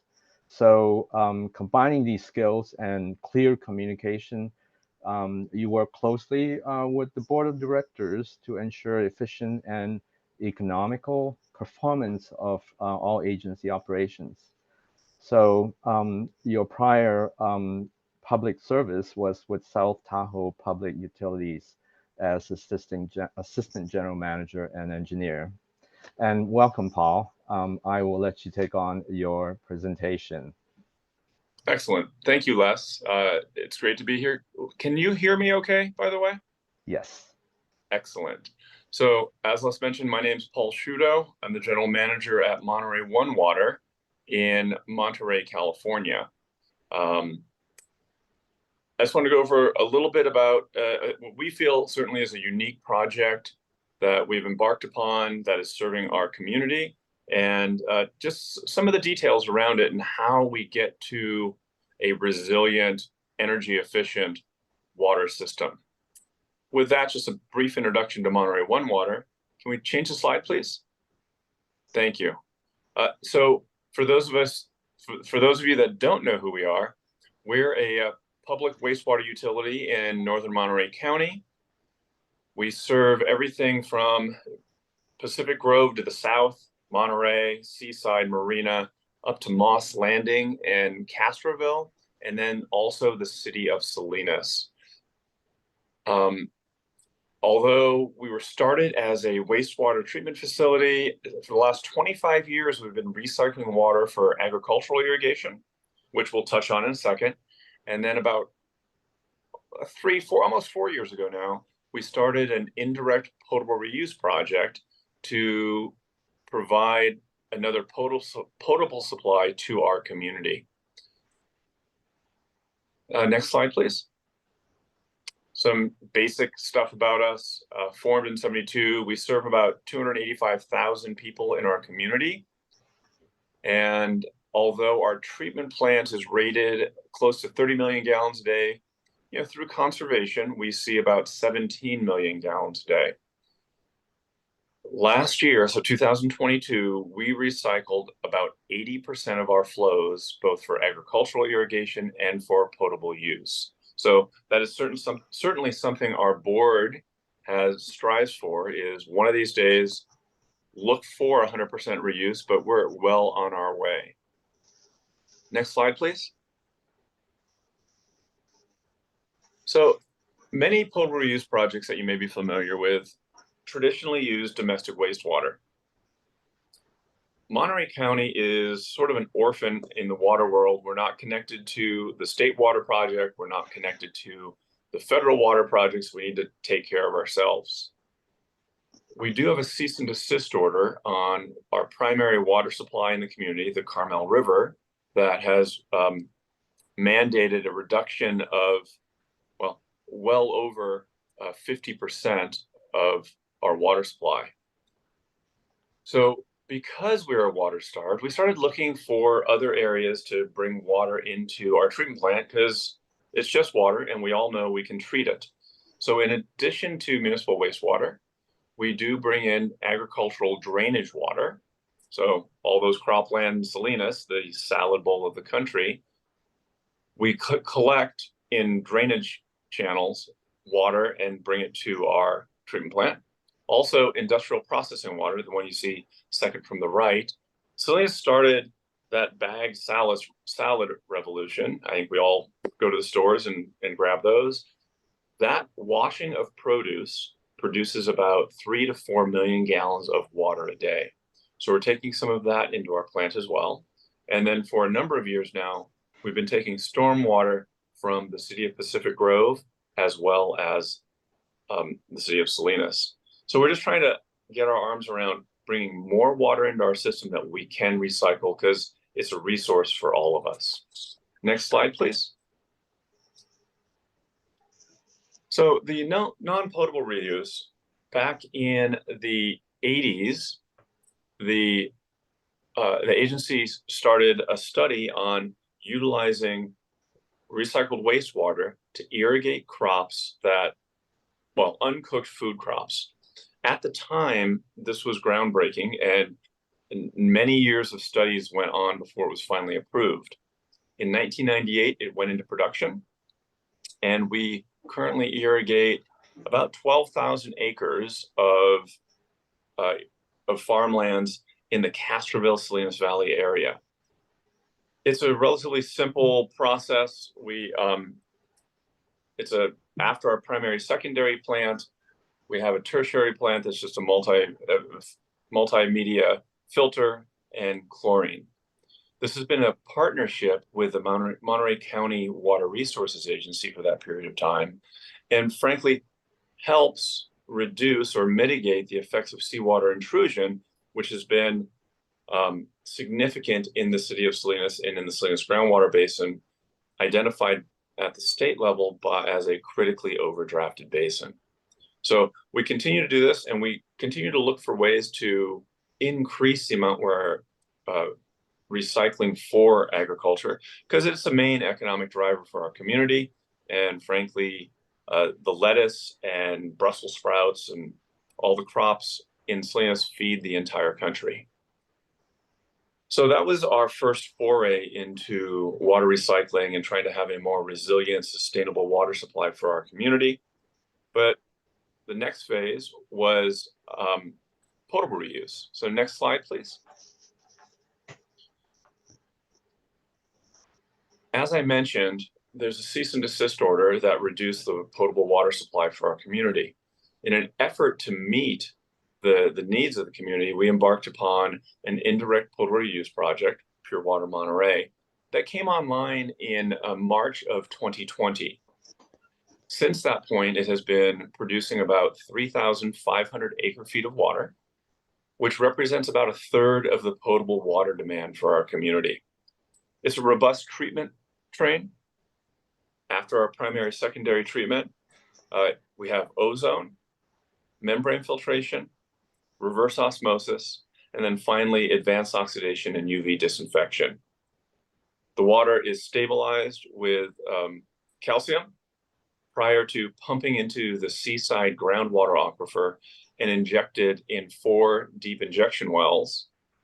That water is then extracted by our local purveyor, California American Water, and served to the communities of Carmel Valley, Carmel, Pebble Beach, Pacific Grove, Monterey, all the way up through Seaside. There's a couple unique aspects of the project. One is certainly the source waters that we're bringing in to make this work, as well as the partnerships. We have about 9 agreements with private and public entities working collaboratively to make this work for our community.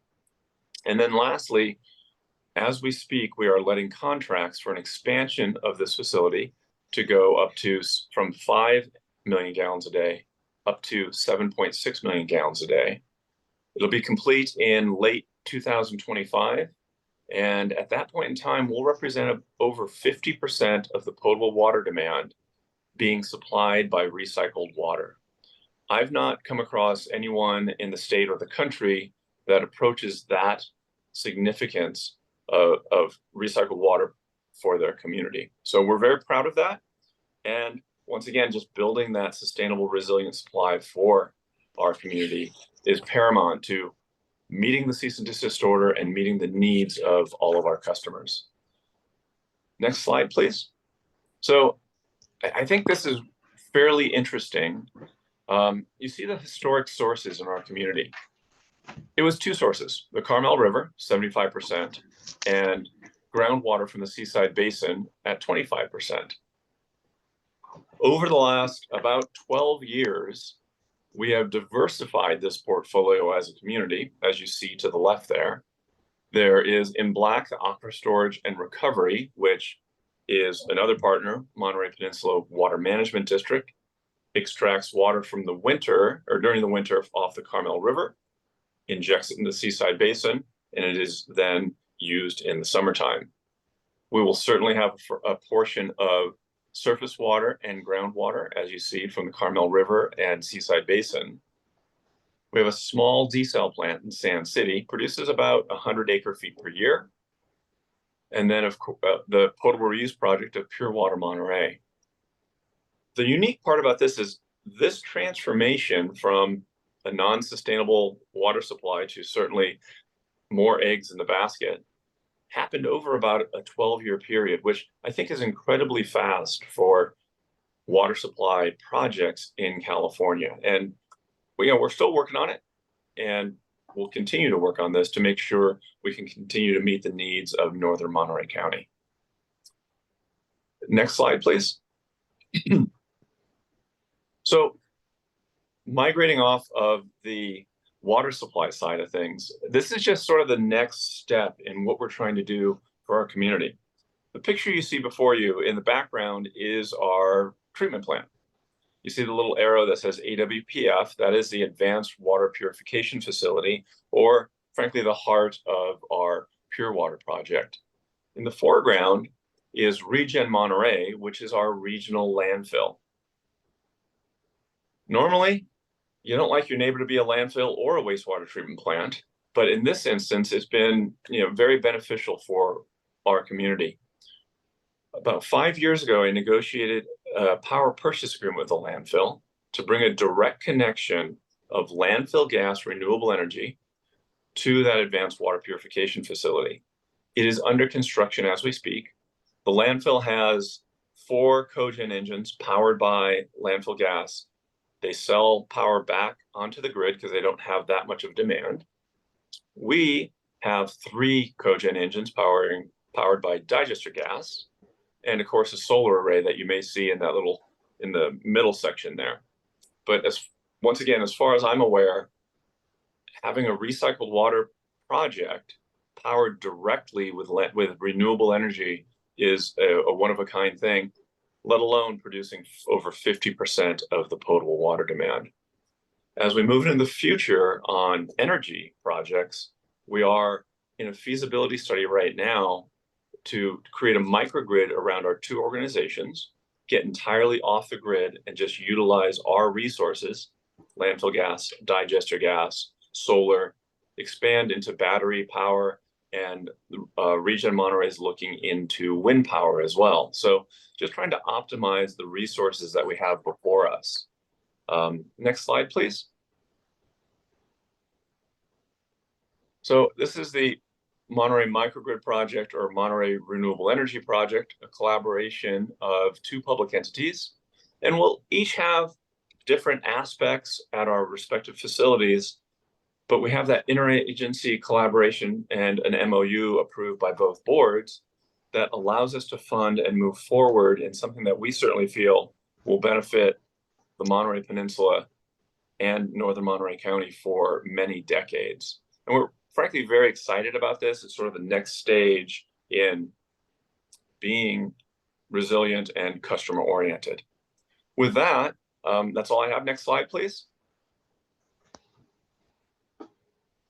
Thank you very much. If you have any questions, please feel free to reach out to me. And Les, I'll turn it back to you. Thank you, Paul. I am looking at the questions and answers board, and I will get to some of these questions in a minute. But let me just go ahead and ask Paul first. So specific to Monterey One Water, you've mentioned this already. What are the key benefits and challenges technically and politically, more like politically, that the pollution plan addresses for the county of Monterey, the Salinas, and Carmel Valley? If you can just go ahead and elaborate a little more on that. Okay, I apologize, Les. I think my connection isn't great. You wanted me to elaborate on the political Yes. collaboration with all the entities? Is that true? Yeah. So technically, you've mentioned some of the challenges, but I think it's more politically, myself and others may be interested in knowing. So you are absolutely right. Technically, it is challenging, and luckily we have wonderful staff, the best consultants in the world, and wonderful contractors. However, in Monterey County, as in many places, water is contentious. And I had one gentleman actually say, water in Monterey County is a blood sport. And frankly, there is some differentiation between needs in agriculture versus needs in hospitality or on the peninsula. And trying to bring those sides together after many, many decades of disagreement has been very difficult. On the plus side, I think we were fortunate to have the right people at the right agencies at the right time that when we all got into the room together, we understood that we're not going to get 100% of our interests, but if we each get 51% and it's better for the entire community, we're able to move the ball along and get a project completed. When I mentioned the 9 agreements with all these agencies and private companies, that's a testament to every single city council and board that was able to vote and approve agreements that wasn't entirely in their best interests, but was in the best interests of the community. Now, we continue to have struggles. Certainly, the drought from last year stressed everyone, and oftentimes you retract back to your primary position in those moments. But I'm hopeful that we can continue to work together and continue the great work and try to solve the issues we have before us. But Les, you're absolutely right. I think the political side of things and the negotiation side of things is what had me lose most of my hair. You still have them. Thanks, Paul. Well, to more accurately say it, water in Monterey County was a spectator sport. Now it's a gladiator sport. Thank you. My next question is actually for Jerry. In our audience, please talk about the project financing plan. Will the project be financed by bonds? Are there certain entities or cities that have committed to purchase the future water? I imagine counties too. Sure, thanks. That's a really good question because you got to follow the money. To date, we've been funded through what we call cash calls, which is essentially planning and development dollars that each of the agencies that are participating in the project are providing in proportionate to their share of the project that they're seeking to receive the benefit from. So, for example, we're programmed to deliver about 300,000 acre-feet annually of new water supply to the state. And so that 300,000 is divided across 22 agencies, the state government and federal government. For example, we were funded by Prop 1, which was passed by the voters in 2014, included $2.7 billion for water storage projects. We received $875 million of that as a dedicated amount to the project for environmental benefits that all of us taxpayers are paying for. And very important that we not leave the environment behind when we talk about climate change. So that's one component. The federal government is an investor through what's called the WIN Act. This is something Dianne Feinstein got through Congress in 2016. And there's water storage projects across the state that are provided funds. That is estimated to be around $750 million. So you're taking 4.5, you've taken $1.5 billion out for state and federal government. Now you're down to about $3 billion. We got a WIFIA invitation, I'll call it, to apply for a WIFIA loan from the EPA, which is a loan, it's not a grant, that will make up 49% of the eligible costs of the project, roughly about $2.5 to $2.7 billion. And then the remainder would be funded via revenue bonds that the site's authority would issue on behalf of the participants. So the participants are contracting for capacity interests in the project. The site's authority is owning and operating the project. As a capacity interest holder, to receive those benefits of that capacity, they have to pay their debt obligations. So that's how the financing works. I hope I answered the question. More so. Thank you. Similarly, Paul, the question, can you address that? How was Pure Water Monterey project has been financed? Absolutely. We were very fortunate in a number of ways. One is on the first phase of the project, which it was about $125 million. We did get a 1% SRF loan from the state. So that was a phenomenal benefit to all of our customers. In addition, to the 1% loan. We received grants from the state, also a grant from the Bureau of Reclamation, and some of our partners received grants also under this from the State Water Resources Control Board, the City of Salinas, and the Monterey Peninsula Water Management District. So it was a combination of 1% loan and grants, both federal and state. On the expansion I mentioned, the project's about ballpark $77 million for the expansion. We've received $42 million in grants, a combination of Bureau of Reclamation, community-specific funding from the state, an SRF grant, and then the remainder of the loan, we went with WIFIA. So it's a little higher percentage, but it is flexible in terms of a drawdown loan, and the reimbursement is relatively quick. So the benefits to the price of water are tremendous with the grants that we've received, and the project is then paid for on an ongoing basis on a cost of water sold to the to Cal American Water on an acre-foot basis. So we felt very fortunate to have our partners at the state and at the federal government see the project as important and somewhat cutting edge, and being able to fund portions of it. Thank you. I have a question for Jerry. Jerry, have you identified mitigation sites for impacts in the planning stages and CEQA and so on of the site's reservoir? So we have both aquatic species and terrestrial species that we're trying to work around. Generally speaking, on the aquatic side, we have been able to develop operating criteria that is protective of species and not requiring mitigation. But there's a little bit here and there, but most of the mitigation is on the terrestrial side. When you're flooding 14,000 acres of what is currently cattle grazing, you're gonna have some terrestrial impact. So have we identified a particular location? No.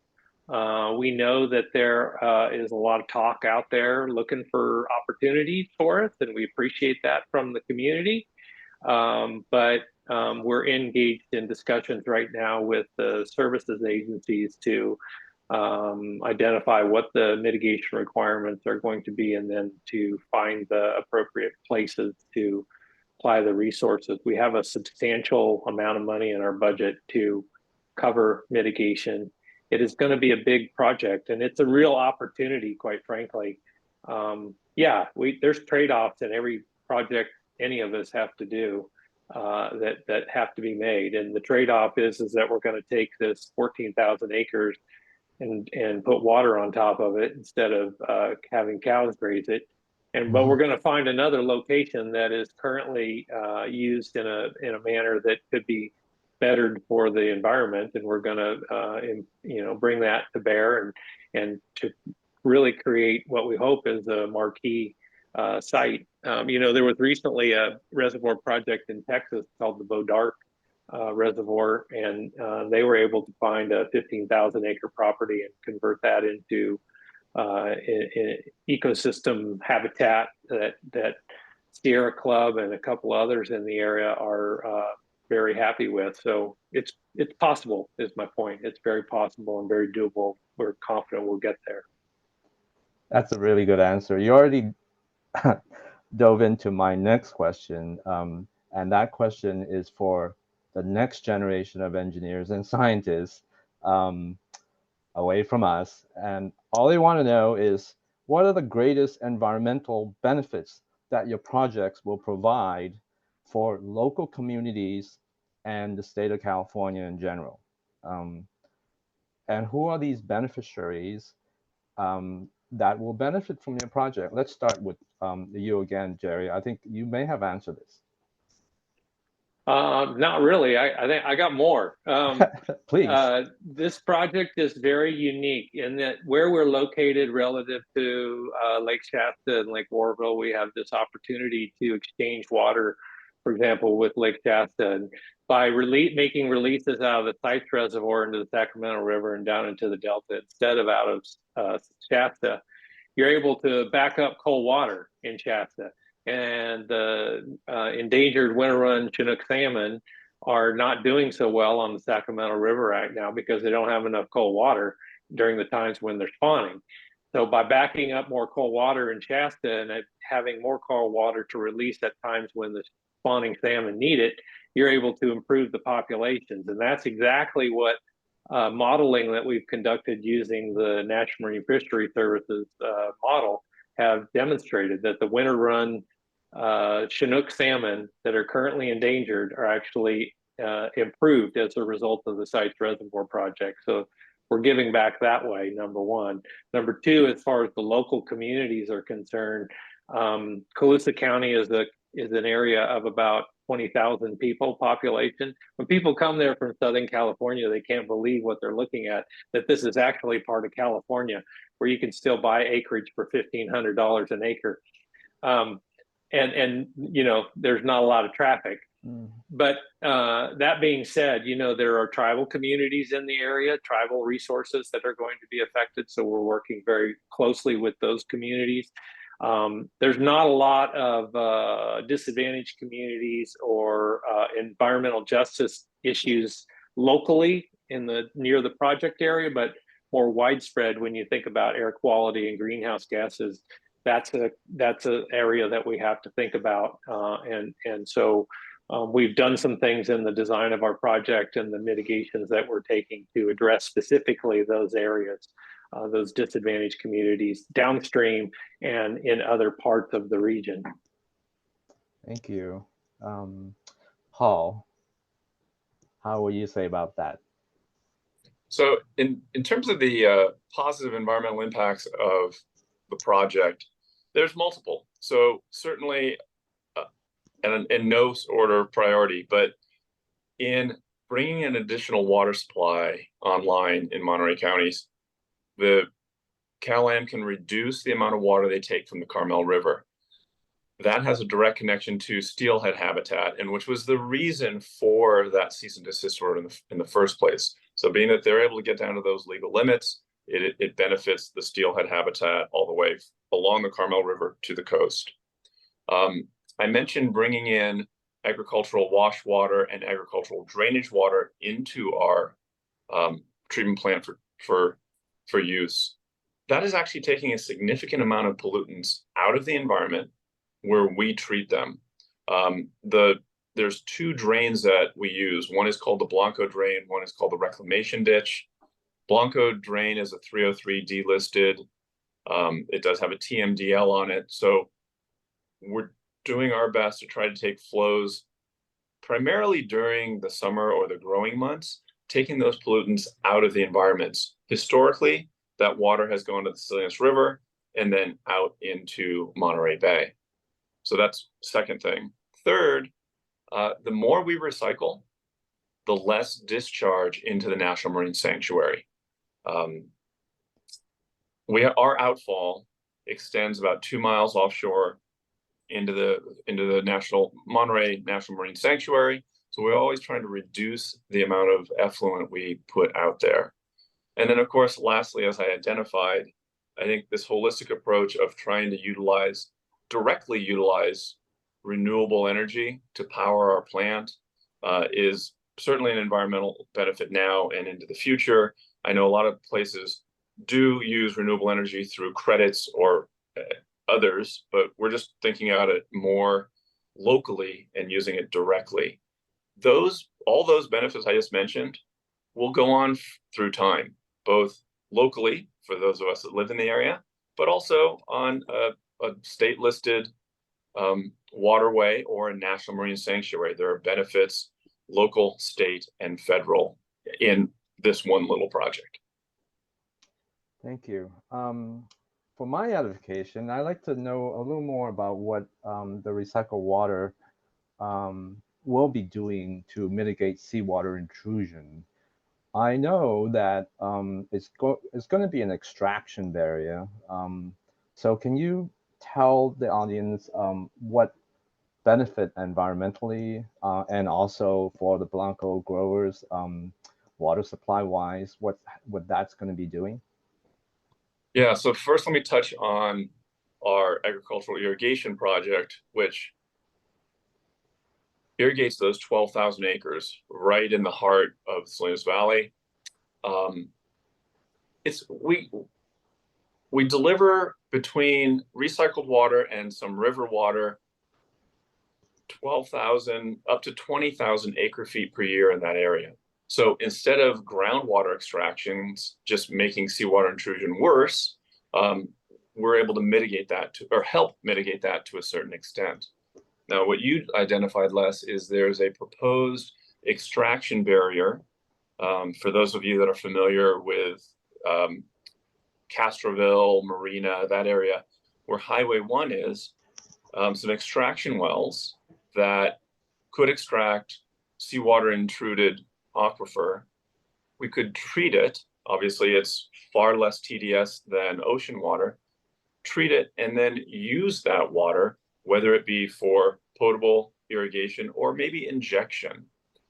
That is under a feasibility study right now as well, but it is one of those potentials to help the farmers, help ag maintain something that they've done for the last 200 years in that valley. So it's something we look at many different options to address the situation we have, which is not only domestic supply, but that seawater intrusion that is on the doorsteps of the city of Salinas as we speak. Thank you. One last question, and this one is for Jerry. Actually, this one's for Paul. You again. Can you compare the cost of reused water, how it offset the cost of potable water, in case you can compare? Yeah, I certainly can. And so our potable reuse water, it's expensive. And I'm going to give some ballpark figures for us. Carmel River or Seaside groundwater basin water, it's in the $150 an acre foot, $200 an acre foot. Now, obviously, so this is a blended cost that comes to all of our us users. Recycled water for our project is on the order of magnitude of $3,800 an acre foot. So very expensive when you look at the portfolio.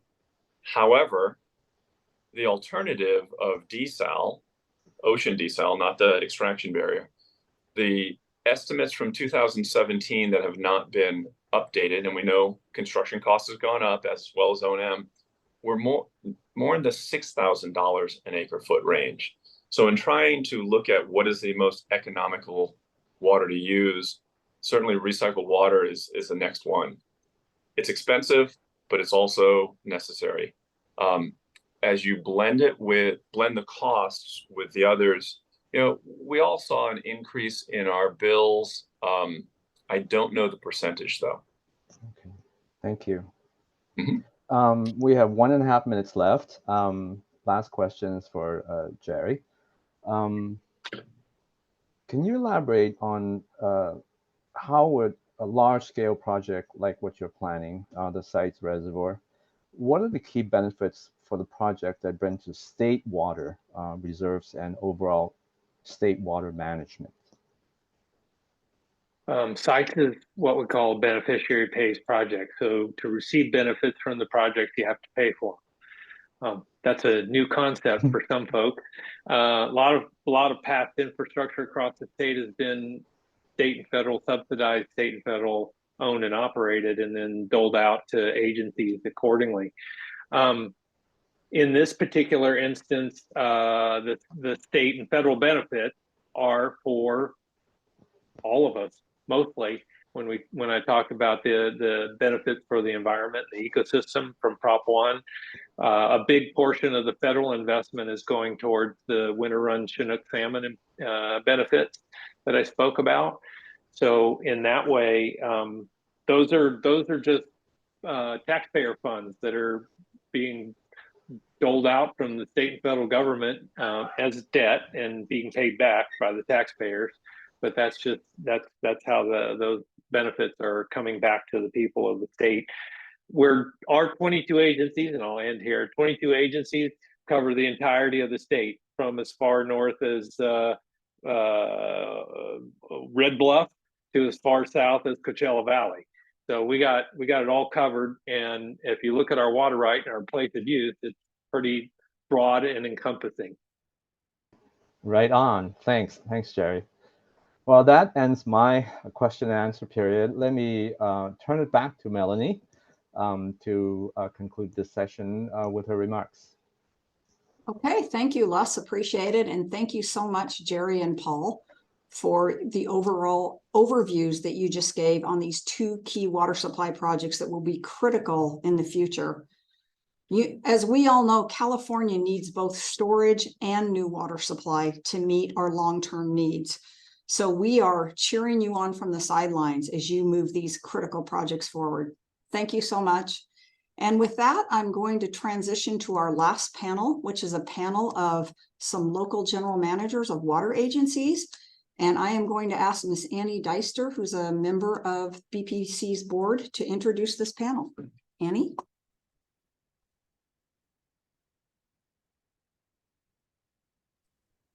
Thank you, Melanie.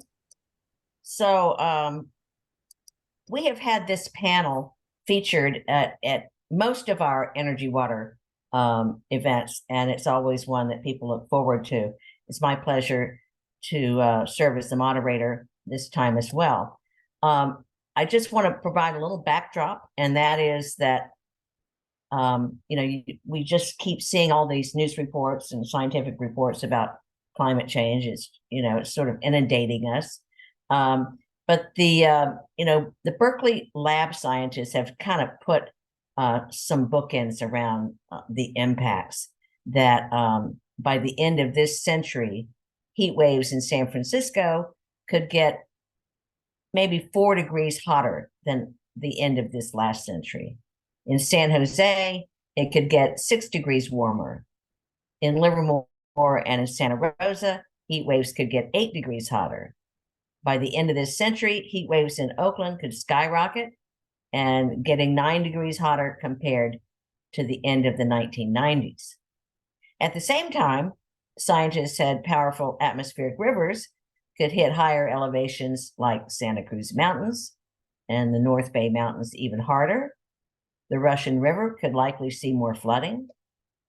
And then we just saw a report yesterday that it appears that El Nino is expected to continue through March 2024. So the impacts go one way and then they go another way. But as general managers of water utilities, those events factor into their day-to-day lives. So to kick things off, we asked our panelists to address a couple questions. How did your utility fare during the most recent drought, and how are you planning for future droughts? We also know that these agencies have, in varying degrees, responsibilities for flood control and at least risk management of flood impacts as well. So we know that it's not a simple question of just looking at drought. At this point, what I'd like to do is introduce each of the panelists, and then they will go in order. And then we have a series of potential questions, and we look forward to your questions as we go forward. The first thing I want to do is share with you that we do have a substitution for Valley Water due to airport schedule changes, which is, out of our control. We have Aaron Baker is going to represent Valley Water, and he is the Chief Operating Officer of the Water Utility Enterprise. He's worked with Valley Water for over 30 years, has held different positions in that area, and he has the responsibility for the entire management of the imports into the county, the 2 groundwater subbasins, 3 treatment plants, an advanced water purification center, a state-of-the-art water quality lab, 10 reservoirs, 3 pumping stations, numerous recharge facilities, and a partridge in a pear tree. I mean, and 7 major recharge systems and related distribution systems. In addition to Aaron, we have a frequent visitor, Clifford Chan from East Bay Municipal Utility, and he was appointed to serve as general manager of East Bay Mud in 2020. He's a 23-year employee of East Bay Mud.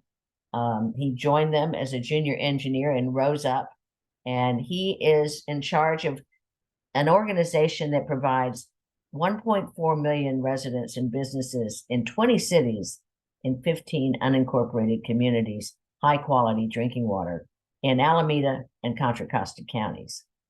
And they also provide wastewater treatment for 740,000 of those same folks. And then we also have a favorite, Grant Davis from Sonoma Water. He's been on our board for many years. He's been a big supporter of our whole program at Bay Planning Coalition, and in fact is a partner in a very exciting program with the Department of Water Resources that we refer to as ACP. He is responsible for Sonoma Water's core functions, providing drinking water to 600,000 residents in portions of Sonoma and Marin counties. They manage 8 zones and districts throughout Sonoma County for wastewater. They also maintain nearly 100 miles of streams and detention basins for flood protection and manage a nationally recognized Russian River watershed restoration. Before joining Sonoma, Mr. Davis was executive director of the Bay Institute. He also did a stint in Sacramento as the director of the Department of Water Resources under Governor Brown. He has been a past president of Water Reuse and is currently a member of the University of California President's Advisory Commission for the Division of Agriculture and Natural Resources. We have 3 highly skilled and knowledgeable general managers to talk about their agencies and to give us about a 10-minute presentation. And then we're going to switch and go to some Q&A. So with that, I'm assuming that, Aaron, are you starting off? I believe so. Okay. Well, the podium is now yours. All right. Well, thank you. And thank you so much for having me. As it was mentioned, I'm Aaron Baker. I'm the Chief Operating Officer of the Water Utility Enterprise. And as was also mentioned, unfortunately, Rick was delayed on his travel and will be unable to attend, but I'll do my best to fill his shoes. So let's talk about Valley Water's response to the drought and lessons learned. So we successfully navigated the historic drought of 2023. I can say that now that we're past it, despite several, dry conditions. And for us, we also had the unavailability of Anderson Reservoir, our largest reservoir, due to a seismic retrofit project, which made us even more vulnerable and even more reliant on imported water. Valley Water's board of directors took early and aggressive action, declaring a water shortage emergency condition as soon as June 2019. We asked for mandatory water use reduction of 15%, actually ahead of the state's declaration. We ramped up our programs. We doubled our landscape rebate program incentive. And then we actually hired additional resources through temporary employees and contractors, and actually launched new conservation programs such as our online shopping cart of water saving devices. We restructured some things and actually named a drought coordinator. So as you can imagine, drought hits many parts of the organization. So we went ahead and have a drought coordinator, and they developed and implemented our drought response strategies, and then also monitored the actions to ensure that we could not only have effective internal coordination, but also external coordination with everybody else, including our retailers. We had outreach campaigns that reached millions with our conservation messages. We did TV, radio, movie theaters, billboards, buses, transit shelters, even social media platforms, and targeted influencers, text messages, and more. I'm not sure what the more is. Maybe pigeons. Our importer water team worked hard to ensure we had the transfer water available, and we also worked hard to bring in enough water so that we had public health and safety. As the drought actually came more severe over the years, we took the unprecedented step for us of recommending the adoption of a water waste ordinance to our board. This was the first time that we officially ventured into actual enforcement as a wholesaler. Not only were we able to meet the county's water demand, but also greatly exceeded the state's conservation levels. Cumulatively, we saved 13% compared to a 2020 baseline. The state was only able to save 7%. We were able to also convert 3 million square feet of lawn to drought-tolerant landscapes during the drought. And at the end of the drought, our board actually unanimously approved making water conservation a way of life, and we passed an amended water waste ordinance that will work for drought and non-drought times, hopefully leaving us better prepared for when the next drought comes. Some of the lessons with climate change, next drought's around the corner, hopefully not next year, but lessons learned, we have a lot of lessons learned, but some of the key ones was investment in long-term conservation, locally controlled drought-proof supplies, such as potable reuse, which I guess we heard a little bit about earlier, and storage projects will help us become more resilient. We need to maintain and actually diversify our water supply options, and actually our storage options. Since we are also the flood protection agency or flood risk reduction agency, we also usually know that most droughts end in, well, I don't like to use the word flood, but how about a lot of water coming right after that? So not only that, but we're also looking at making sure we're prepared with emergency plans with our partners, as well as advancing our flood risk reduction projects and operational changes for our reservoirs as climate change is changing the way that the water is being delivered to our county and elsewhere. We've worked on implementing effective coordination with our retailer partners, regulatory agencies, and other stakeholders. I think one of the things that we've definitely tried to work on and understand is that communication during a drought to everybody involved is critical. Oftentimes it's, as you're making decisions, we need to make sure that everybody else is kind of in lockstep with you all so that we understand, so that everybody understands what we're doing and how we're doing it. And working with our retailer partners who not only maybe receive water supply from us, but water supply from others, making sure they understand what we're doing and why we're doing it, and then they can understand what maybe some of their other water supply agencies are doing. Talking about conservation, behavioral changes, it takes time to ramp up.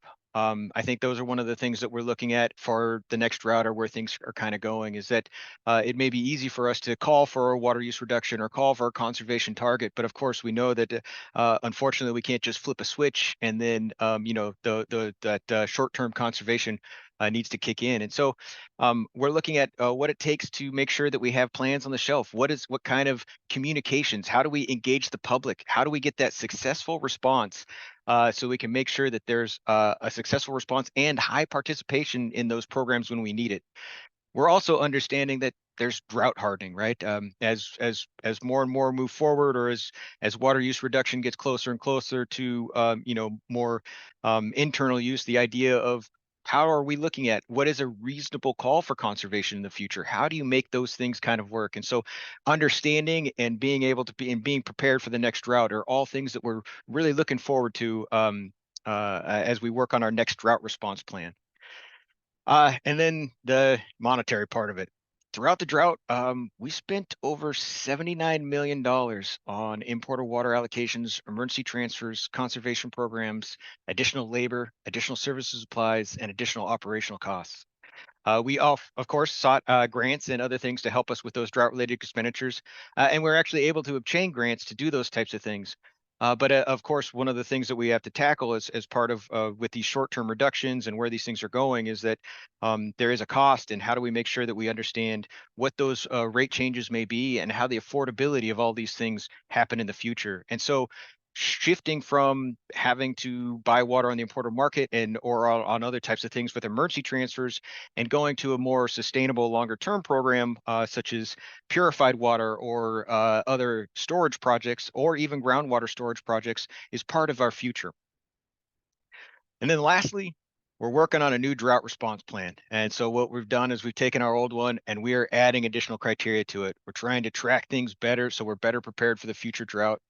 We're also tracking additional groundwater levels. We're also understanding how we can look at a broader range of criteria and how we can make sure this is. And so the last thing I'd like to say is the key takeaway, or one of the other things that I've learned as we're trying to move forward, is that adapting to this climate change and adapting to water supply projects and understanding where things are going, it requires buy-in from stakeholders.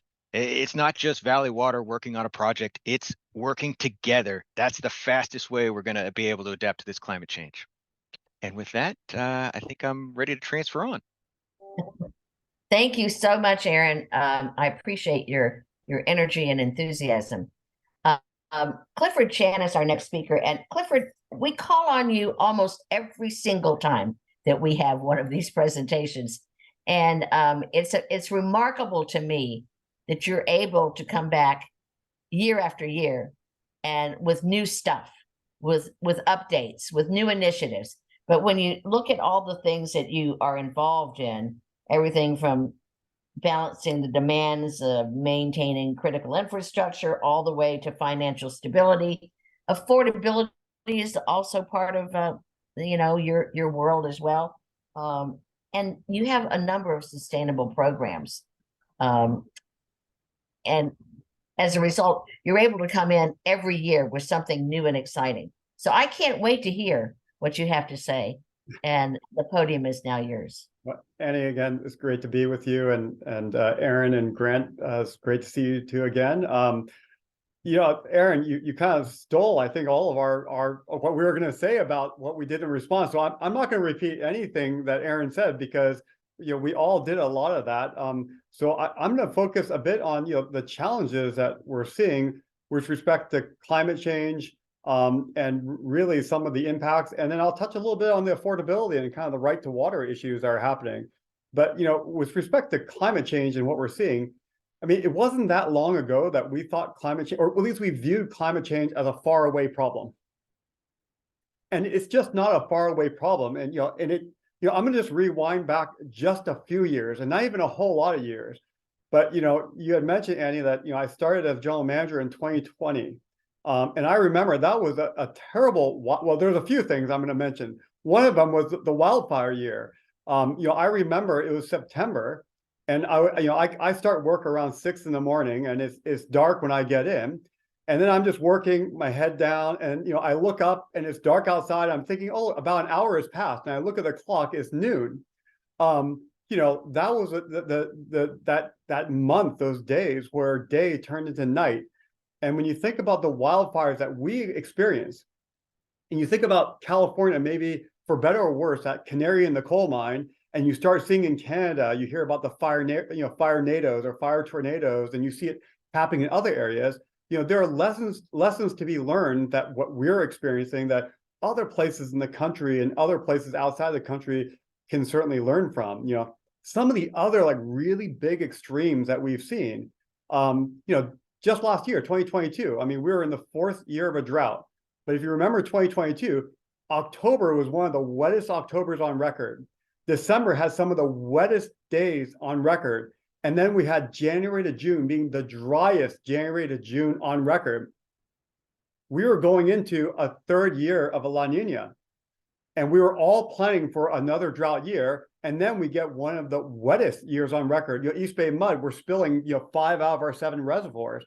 And these are the types of extremes that our systems really weren't designed for. And as we think as a general manager, what do we do as we rebuild things to make things better and to make things more resilient? So what were some of the lessons learned? Well, first, all the things that Aaron talked about, having a diversified portfolio and everything else, we did. And those plans worked. We actually ended up in 2022, at the end of the water year, with more storage than the previous water year. And so our plans worked. But what else did we learn? Not every one of our portfolio elements delivered exactly like we thought. And so if you think about your financial portfolio, you may think some will do better than others, and it doesn't quite work out as planned, but overall, we were more resilient. The other thing that we learned was our customers are incredible. When we need our customers kind of, they did their part. And then I think the other thing, and Aaron touched on this at the very end of his conversation, we have to work together. And I thought it was really an incredible partnership between the utilities and the governor and the state. If you think about the prior drought back in 2014, where it was a one size fits all, everybody cut back 25%. Governor Newsom did something very admirable, is he provided what I would call the blunt tool. Send out that message, we're in a drought. But he left it up to utilities to determine the right level of conservation based on your particular water supply. And I thought that was particularly effective and very useful. I'll touch on one other thing since you mentioned the affordability issue, and I'll talk a bit about the right to water. The other really enjoyable thing, starting as general manager in 2020, was COVID-19. That was something I really didn't expect. But if you think about COVID-19, we put a moratorium on shutoff before the governor asked everybody to shut people off. Before COVID-19, had I told staff to say, we aren't going to shut customer off anymore, they would have said, Clifford, you're crazy. It will be Armageddon. But what actually happened 3 years later, even though the moratorium has been lifted, we haven't lifted our moratorium yet. We have fewer customers are not paying their bills than before COVID. Now, there is one bad side. Those that aren't paying longer. So our arrearages are up. But there are lessons to be learned from all of this on how we can do better to make sure that people have access to water and they do have the right to water. We'll talk about this later, Annie, about the affordability issue, because to address all this does cost money and you do need tools for affordability. But I'll just kind of end on this, is overall, what did we learn? I think what we learned is we as utilities are more resilient than maybe we thought we were going into this. We're also more adaptable than maybe we thought that we were. Our plans did work and we were adaptable. I can't emphasize enough what Aaron talked about. We need to work together. We cannot solve these problems on our own. We have to work together. And we need to keep planning for all these changes because they're going to keep coming and it's not going to get easier. So I'll stop there. And I know you have more questions, Annie, but pass it off to Grant. Thank you so much. Grant, you are the cleanup hitter. So without further ado, you've got the podium. Well, fortunately, I've got runners on base on first and second, so I just got to take a deep breath here. It's really great to be part of this and be back to the Energy and Water Symposium, Annie, and you tend to be this wonderful moderator as a former general manager and a know-it-all. We certainly follow your lead. So Clifford and Aaron, you guys set up pretty nicely. I think there's a couple of themes. One is we can acknowledge that what Aaron started off with and the pace in which he communicated it, it's true. We all did some semblance of that, and as Clifford recognized, the governor let us determine how best in our regions to meet the ambitious water conservation goals and efficiency measures. That's a really good point.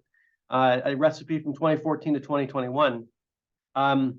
I think the other thing I want your members there, the Bay Planning Coalition is a wonderful organization. This morning's dialogue is refreshing. You hear about cutting edge environmental energy related work, and it's nice to be a part of that. We, as general managers in the Bay Area, work together quite often and well, and that's a theme that Clifford mentioned and Aaron knows well. We meet bi-monthly and we go through a list of agenda items to keep up to speed, lessons learned. It's one of the nice outgrowths of probably these drought conditions where we really had to learn from each other and model behavior that was working.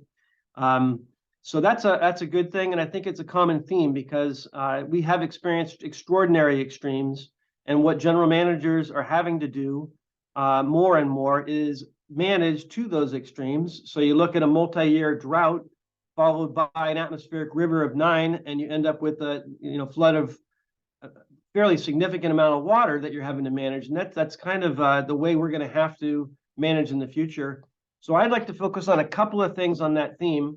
One of which Annie alluded to earlier, that the Bay Planning Coalition is helping to lead.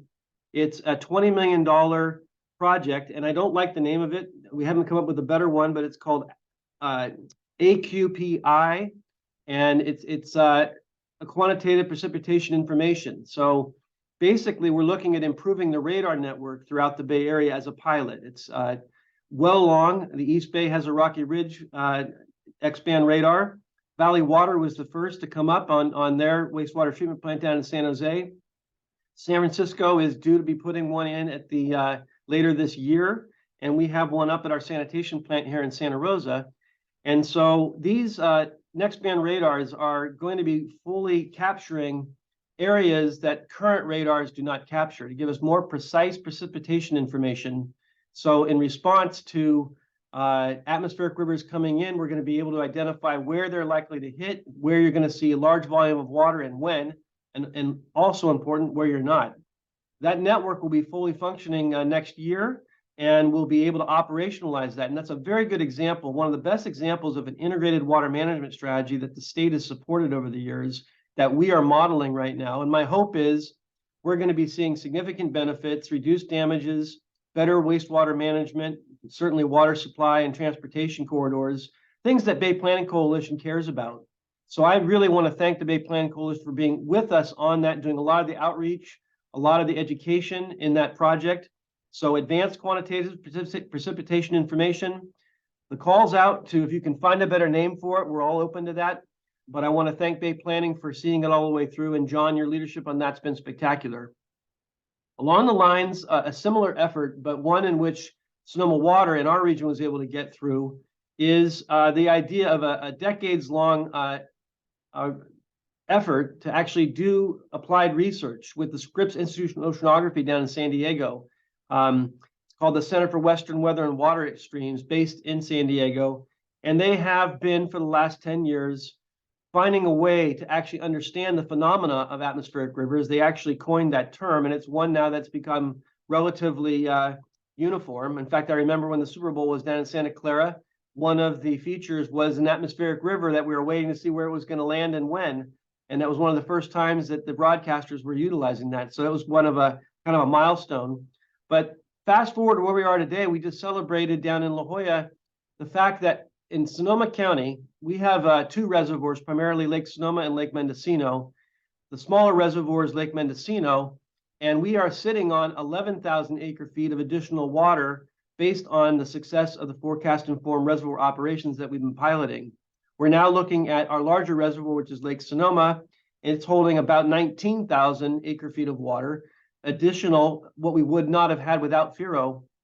To put that in perspective, we're delivering to 600,000 customers about 40,000 acre-feet of water per year. So we're currently right now sitting on 30,000 acre-feet of water more than we would have without this type of understanding of atmospheric river phenomena, where they're going to land, are they going to be above or below our reservoirs, and be able to make real-time decisions on that. And it's very exciting. It's not always something that you can point to with early success, but I can assure you that the lessons we've learned there from Lake Mendocino and now Sonoma are being replicated elsewhere. We've got reservoirs down in Orange County at Prado Dam. You've got Oroville. You're looking at Yuba and others surrounding this area that are going to take advantage of the research and the fact that it's coming out of California, that it's been funded by a series of grants, but primarily Department of Water Resources sustained funding for several years. It's really, really important and instrumental in allowing us now to take advantage of the better science and the predictive capability and put that into things like aquifer storage and recharge projects in the groundwater basins. You know, it's how we're able to leverage and integrate is really the theme that we're going to be able to respond to increasing extremes. So I know we get a lot out of the Q&A. I just wanted to put those two out there, say that they're ongoing. They're successful models that can be piloted elsewhere. I expect they will be. With Bay Planning Coalition's help, we're going to be applying what we've learned. You had Paul earlier talking about One Water Monterey. What a wonderful example. The Bay Area is following that lead and working on recycled water and coalescing around management. So those are sort of the pioneering areas that water managers are going to come behind us, are going to have to be skilled at. And I know they're out there and we have to recruit them and grow them, but it's a very exciting time to be involved in water. So I'll kick it back to you, Annie. Thank you so much, Grant. You mentioned Scripps. I was on a program with Dr. Marty Ralph a couple of weeks ago. He is such a rock star with that whole extreme weather predictive capability. And one of the nice things is that he can communicate beyond the the scientific and technical community. And that may be part of why the media is starting to pick up on the terms that you are so used to using. So thanks for mentioning that. Okay, you guys have pretty well kind of addressed what you're doing with climate change and how every time you have a drought, what you do and how you kind of readjust and gear up for the next hit. But there's some other things that kind of go along with it, and Clifford started the dialogue, but it really goes to the issue of aging infrastructure, that lovely tension between aging infrastructure and affordability for consumers. And you know, if we had all the money in the world, we'd fix everything, right? So I know you probably have decision matrices, you probably have policy principles, you probably have agreements with your customer base. Maybe you could share a little bit about the tools you use to help with that kind of tension in terms of the financial picture. And Clifford has already started that dialogue, but Aaron, what about Valley Water? How are you on that spectrum? No, an excellent question, and of course, not only is it aging infrastructure, but for us, it's also water supply projects for the future, right? As we look forward to capturing water when it's plentiful and having it available when it's dry, all those investments are quite there. And one of the other things that we're tackling with right now, and I'm sure Grant Clifford can also understand, is that the costs are increasing everywhere, right? And of course, that's a part of the affordability problem. But even then, costs for reservoir upgrades or costs for groundwater projects, all those plans that we had, we're seeing significant increases in costs, and that's one of the things that actually exacerbates this affordability problem. And one of the things we are working with our partners to understand where things are going. For us as a wholesaler, we do work with our retailers to understand how they're working with that. We also have a water rate assistance program where we've allocated funding from other parts of non-water rate type revenue and working with nonprofits to ensure that if if some people are having difficulties paying their water bills or other things like that, there's resources available. The other part that we're really also working on is grants and other things in that particular realm. Understanding, are there funding strategies? Are there ways that we can work and afford these larger projects? Of course, with being able to not have such an increase in the rates or putting that increase over a certain amount of time. So grants are also good, but also is the WIFIA loans or other things on those types of funding fronts where we're able to spread out, I guess, the pain a little bit so that we don't have those spikes and increases as we move a little bit forward. So a couple of things is definitely moving forward with grants, understanding, and of course trying to maximize our best projects for our best value, and then also making sure that we continue our water rate assistance programs or other things in that front, and working with others to such as our retailers and even others around the agencies or even statewide. Is there a way of tackling the affordability problem while you also need to take into account say Prop 218 and Prop 26? Thanks, Aaron. Clifford, would you like to add a little bit of granularity on what's happening at East Bay Mud with respect to affordability issues? Because I know everybody's facing that. Yeah, I mean, the affordability issue, we need to make the investments in the infrastructure. That goes without saying. And while we make those investments, here's our opportunity to do it better. But it's going to cost money. And so one of the things that we've done at East Bay Mud is, we have really, we feel, a world-class customer assistance program. We provide more assistance than any other utility in the state. But, as we are making more investments, because our capital improvement program has grown to address all these issues, we've brought in even more programs, things to do to help the renters, things to help low-income households repair leaks in their homes, other types of assistance programs. So we're going above and beyond. And how do we get their attention too? We're not sending out just a letter that says, delinquent payment, because the reality is, if you didn't open it the first time, to not make your payment, you're definitely not going to open it when it says delinquent payment. And so we changed the messaging to say, really, how can we help you, right? So it doesn't look like a late bill. It's because we really, we're in the business to keep people in water. We don't want to shut anybody off. The other thing that East Bay Mud did, and this was back in December of 2022, but the board passed a resolution. We're not shutting off customers anymore for non-payment, single family homes. We haven't shut off multifamily homes for non-payment for many, many years. And so really, what we want to do is we want to get the message out that you do need to pay your bill. But we don't want to put customers in a situation where they don't have water, because when you think about I don't have water, the people who are doing things right are going to have to maybe use their credit card and go further into debt. The people who say, you know what, I can't do it right, you're going to push them to stealing water, doing things they really shouldn't be doing. And so we want to find that right balance. So we kind of elevated the types of things we can do to help our customers. I'll just add one more thing to what Aaron talked about is, while we make those investments in the infrastructure, we can't do it the same way we've always done it. We have to find better ways to do our work. And Grant talked a little bit about some of the partnerships down in San Diego. Back in 2021, East Bay Mud formed a center with UC Berkeley called the Center for Smart Infrastructure to see how we can make smarter investments, rebuild our infrastructure better and cheaper. And so all these things are going to help us do better. And this partnership is not just limited to East Bay Mud. We have San Francisco, Los Angeles, Metropolitan, and certainly any other agencies, Grant, Valley Water, because like we said earlier, we have to work together, and we cannot do it the same way, because if we do it the same way, we know it's going to cost a lot of money. And we have to find better and cheaper ways of doing things. So it's both how do we reduce our costs and how do we help our customers? Those are the things that we're focused on. Thanks. I really appreciate that. I also know that's easier said than done. Yes. And Grant, would you like to add anything to this dialogue? Well, listening to both Aaron and Clifford, I would say, yeah, they're both equally there. We have aging infrastructure is a constant challenge. So is aging workforce, by the way. So I'm going back and dating myself, but I'm hearkening back to one of the last droughts, 2008. We had the recession, and we actually had because we have the Russian River as our water supply, we actually went out ahead of the state and took a lot of grief from our water colleagues to declare a drought at that period.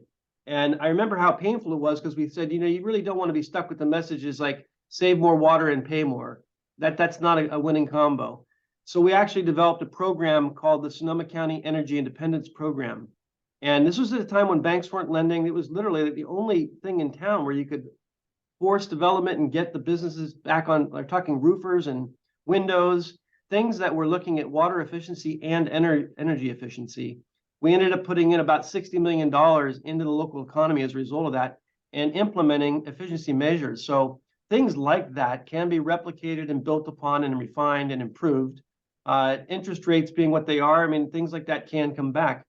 But I just got through apologizing to my business community, the last 15 years there. I told them I was wrong, and I told them why I was wrong. And that was the fact that we've been holding the lowest wholesale water rates in the entire state.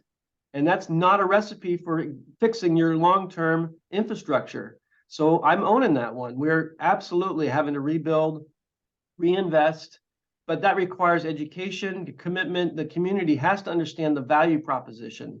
So I used to wave that around and say, we've got the lowest rates, you're looking good. But the truth is, we're now saying that we're going to have to raise our rates, probably more than we normally would. For my tenure, we had a commitment of 4 to 6% rate increases on a basis, a smooth glide. I like to go that way, but we've fallen short. And we've had a couple of series where we were about 10% last year, and it took a lot of work with the community. And I got the business community to weigh in with my board and support the 10% rate increases, and leaning toward this year as well. But this stuff is not cheap, and it's not easy. You've got to prioritize. You have to have lists. The one thing we do have are state revolving loans, and then also bonding. And if you got those capital projects, we've got a 10-year tank maintenance program that we got good rates on. So we got about as good as we could to make sure that the infrastructure you must have gets updated and doesn't fall behind, but it's never easy.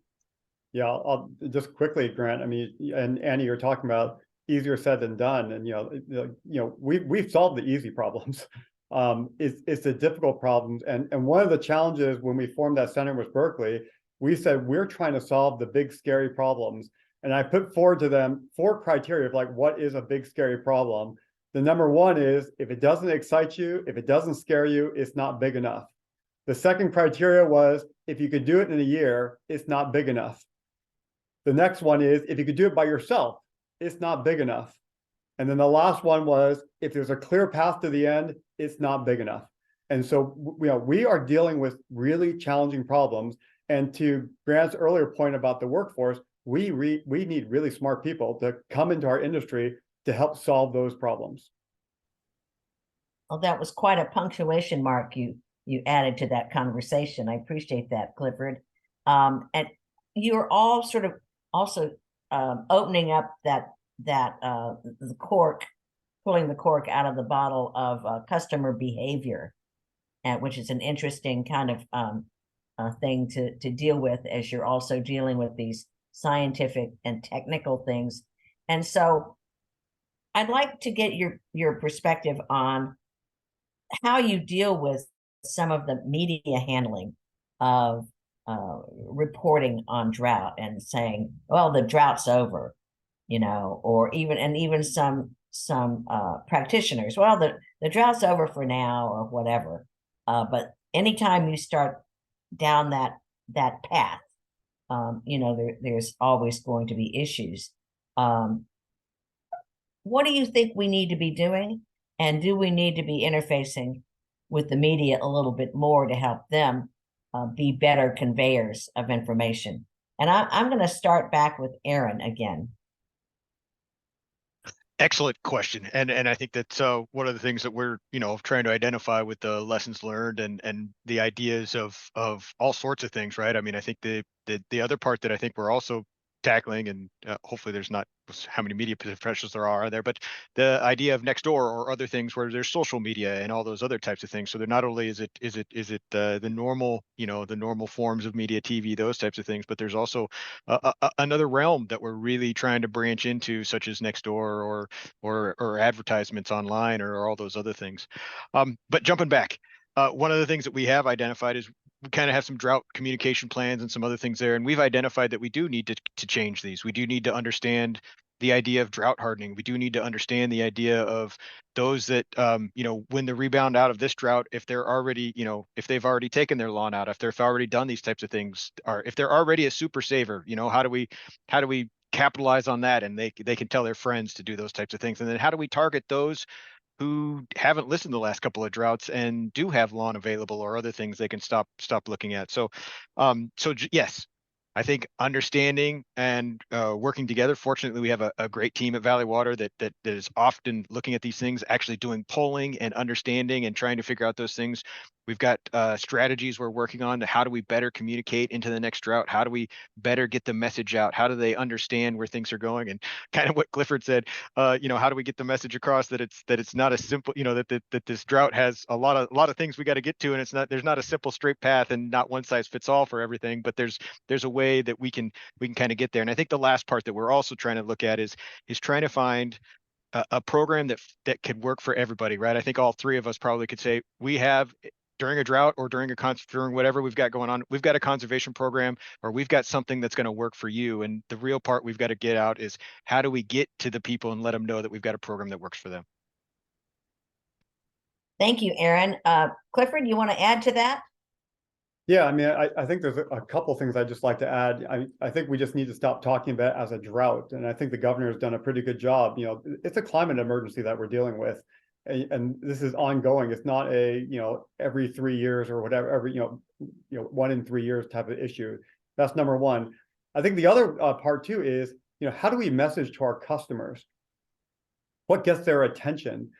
We actually did, maybe a year and a half ago, we did a focus group to try to understand, like, we could talk about our infrastructure, they don't care. It doesn't grab their attention. But at the end of the focus group, there were 3 things that got their attention. And once you get their attention, you can start talking about the infrastructure and all this other stuff. The 3 things that got their attention, number one, when we talked about our history. Number two, when we talked about the environment, our watershed, they want to hear about that. And number three, when we talk about the future, like what are we doing in the future? What are we doing to innovate? Once you talked about those three things, you got their attention, and then you can do some other stuff. And we just shared with the board, we did a customer opinion survey that we shared with the board, not the last board meeting, but the board meeting before. The number one thing that got the customers' attention when we talked about, of all the things we could talk about, the thing that they got their attention the most when we talked about innovation. What are we doing to innovate going forward? And so we need to understand our customers and what gets their attention if we want to get our message across. So make sure that you are tailoring your message to your audience. Absolutely, yeah. That's okay. That I'm hearing that. Grant, what would you say? I think I'll be short. I think both, I've heard the response to both. It's true that this is a new normal, and we've got to become more comfortable and aware, and that can be inclusive with your customer base and making sure that they understand that this is basically a way of life, and you're going to have to be using water efficiently as possible. It is probably the most reliable. It's also the least expensive way to go. So you have to factor that in. I think there's going to be a lot more done up in Sacramento. The state board's considering new regulations. You just think about this. We've got these regular cycles, and every time we come down into the drought situation, you have to be aware that you have to have some flexibility and be able to have them respond when you really need your customers to respond. So if you're in drought permanently, that's going to be our challenge. You're going to have to message in a new way. And the medium, I'm very worried that we are losing our reporters. You don't have folks that are willing to spend more and more on a particular item to get it right and to help with you refine the message. More and more, you're looking at papers that are taking the AP and they're not localized. So you don't have the way to really bounce off of that. So I think there's some challenges ahead on how we communicate about the importance of water, the value, the need to maintain the infrastructure, and to build the next generation's workforce. But as we said, this is a very exciting time to be involved, and I'm hoping that that next generation is going to pick up the reins and begin to improve upon whatever's been laid out. It just, we need that type of creativity. I think it's not lost on me also that innovation tends to resonate, and that's the type of stuff that we need to be sharing with each other so that not everybody can do a focus group. We need to be in the region. We have the public information officers do meet and they do talk. And I think maybe we're going to have to ask them to come up with the next big enough idea. Clifford's really challenging us. I'm wondering what the hell is big enough for you? Well, I'll talk to you about the innovation part is really important. And the workforce, like I was saying, and I think we're all saying is really important. A couple of weeks ago, I was at Berkeley at a recruiting fair. And these were students that they were getting a dual degree in engineering and business. And it could be any engineering degree. And they had to do it in 4 years. You couldn't do it in 5 years. You couldn't do it in 4 years. You couldn't do it in 4 years in one day. You had to do it in 4 years. And I looked at the students, and most of them were computer science, electrical engineering. We have mechanical engineers. There are civil engineers as well. All of them were interested in machine learning, data science, artificial intelligence. And so these are really sharp students because they got to do all this. And so I was there, and the first student, and this was not an anomaly, the first student that came to me, the very first question that student asked me was, what are you doing about sustainability? Which when you look at this generation is really looking for a purpose. Yes. And I shared this with another group before, but you cannot find an industry like ours that has a greater purpose. We are here to protect the environment. We are here to protect public health. We are here to support the community. And so I was joking at the time because, in the room, because we were the only public agency and we were the only water. Everybody else was like building chips, building really smart machines, building better ways to do shopping. And I was joking with the group and saying, you know what? Building a robot seems pretty easy compared to trying to save the planet. And that's what we're here for. And wow, so great quote. Look at this is how we can attract the best and the brightest we talk about our purpose, and they're looking for that purpose. So true. Really, really great comment. And I'm so glad you mentioned AI, because that's my next question. And I was going to do a simple lead in that the screenwriters and the television writers and the actors have been on strike for quite some time. And the undercurrent there is the threat of AI in their business, and the concern that they will no longer be providing a unique benefit, that they can be replicated and copied and all that kind of stuff. And then I know in our business we also talk about the potential threats of AI in terms of changing an important message, that, or even changing the inputs into important models and things like that. So let's just kind of talk a little bit about how you feel about AI. Are there some positive things that we can think about? Are there some, risky things? Are there some things we need to, be aware of? And I'm going to just run right back to Aaron.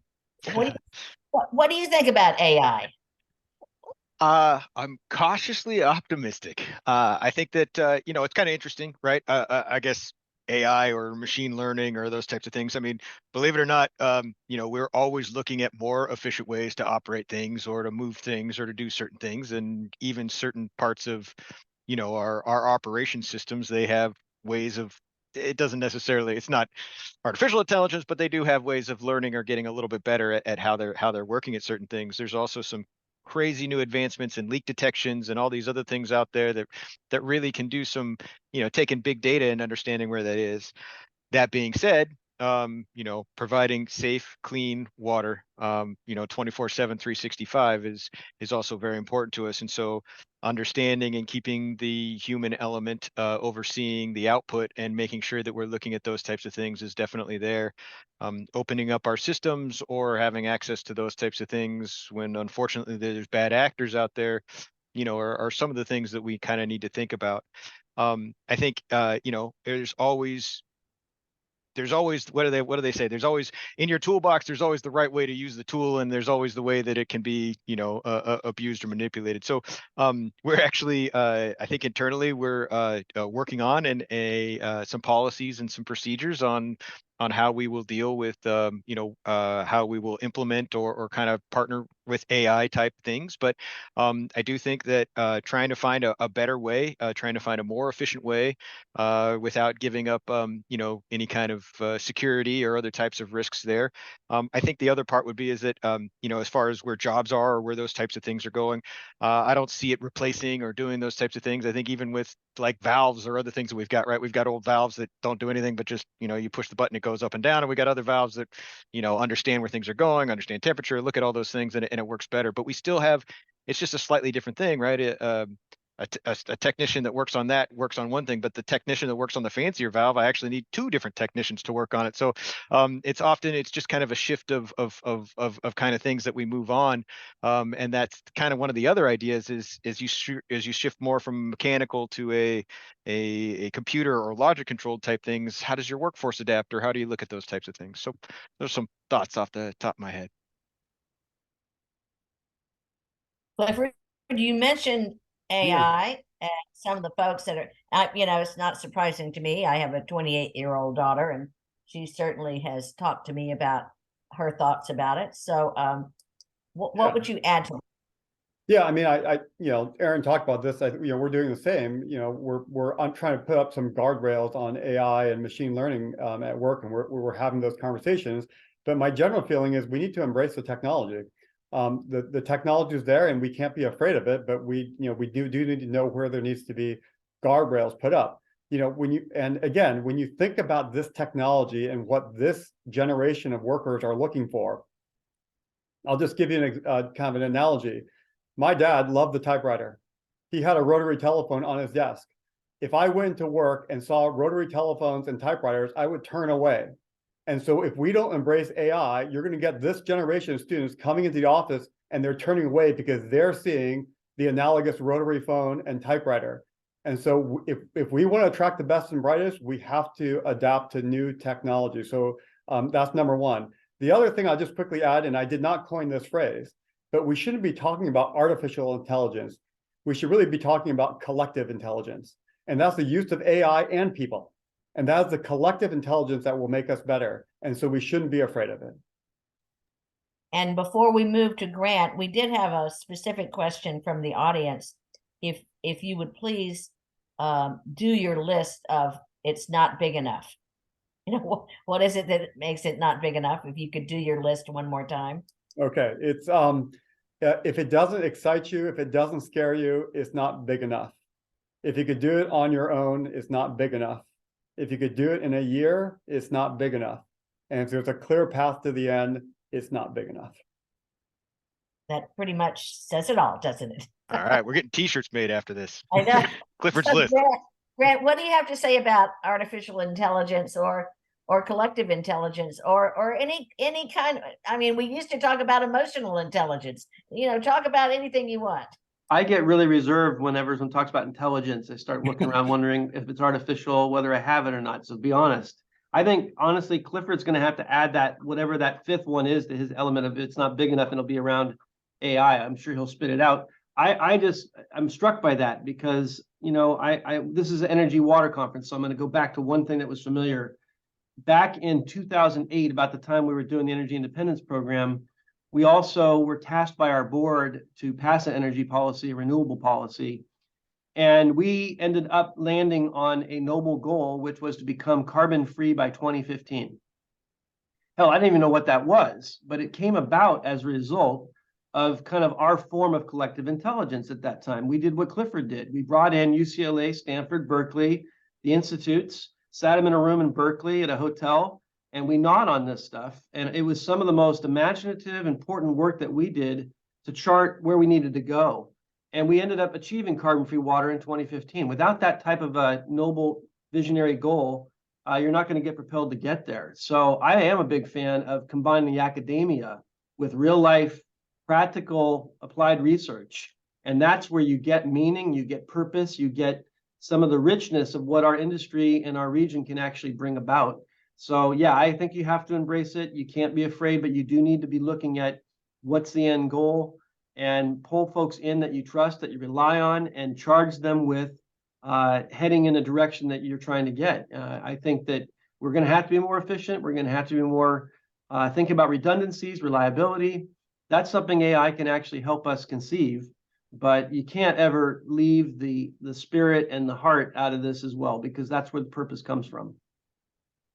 I really appreciate that, Grant. And one of the members of the audience did ask a question that I want to quite a bit earlier, and I believe that person thought I had overlooked it, but I wanted to kind of do it more towards the end of our panel presentation, and it goes to risk management and the way that your organizations manage uncertainty. And all of us in the water business hate that. We don't want things to be uncertain. I mean, it's our job to make it very certain that when you turn on the tap, you have your water. I mean, that's our lifeblood. And so most people that don't work for water utilities may not have an appreciation for the very robust way in which decision making is done. And one of the key examples that the audience person mentioned was the key finding from the Oroville Dam incident was basically that there were competing objectives at multi-purpose facilities. And then that can lead to unknown modes of failure. And so we all can appreciate that world.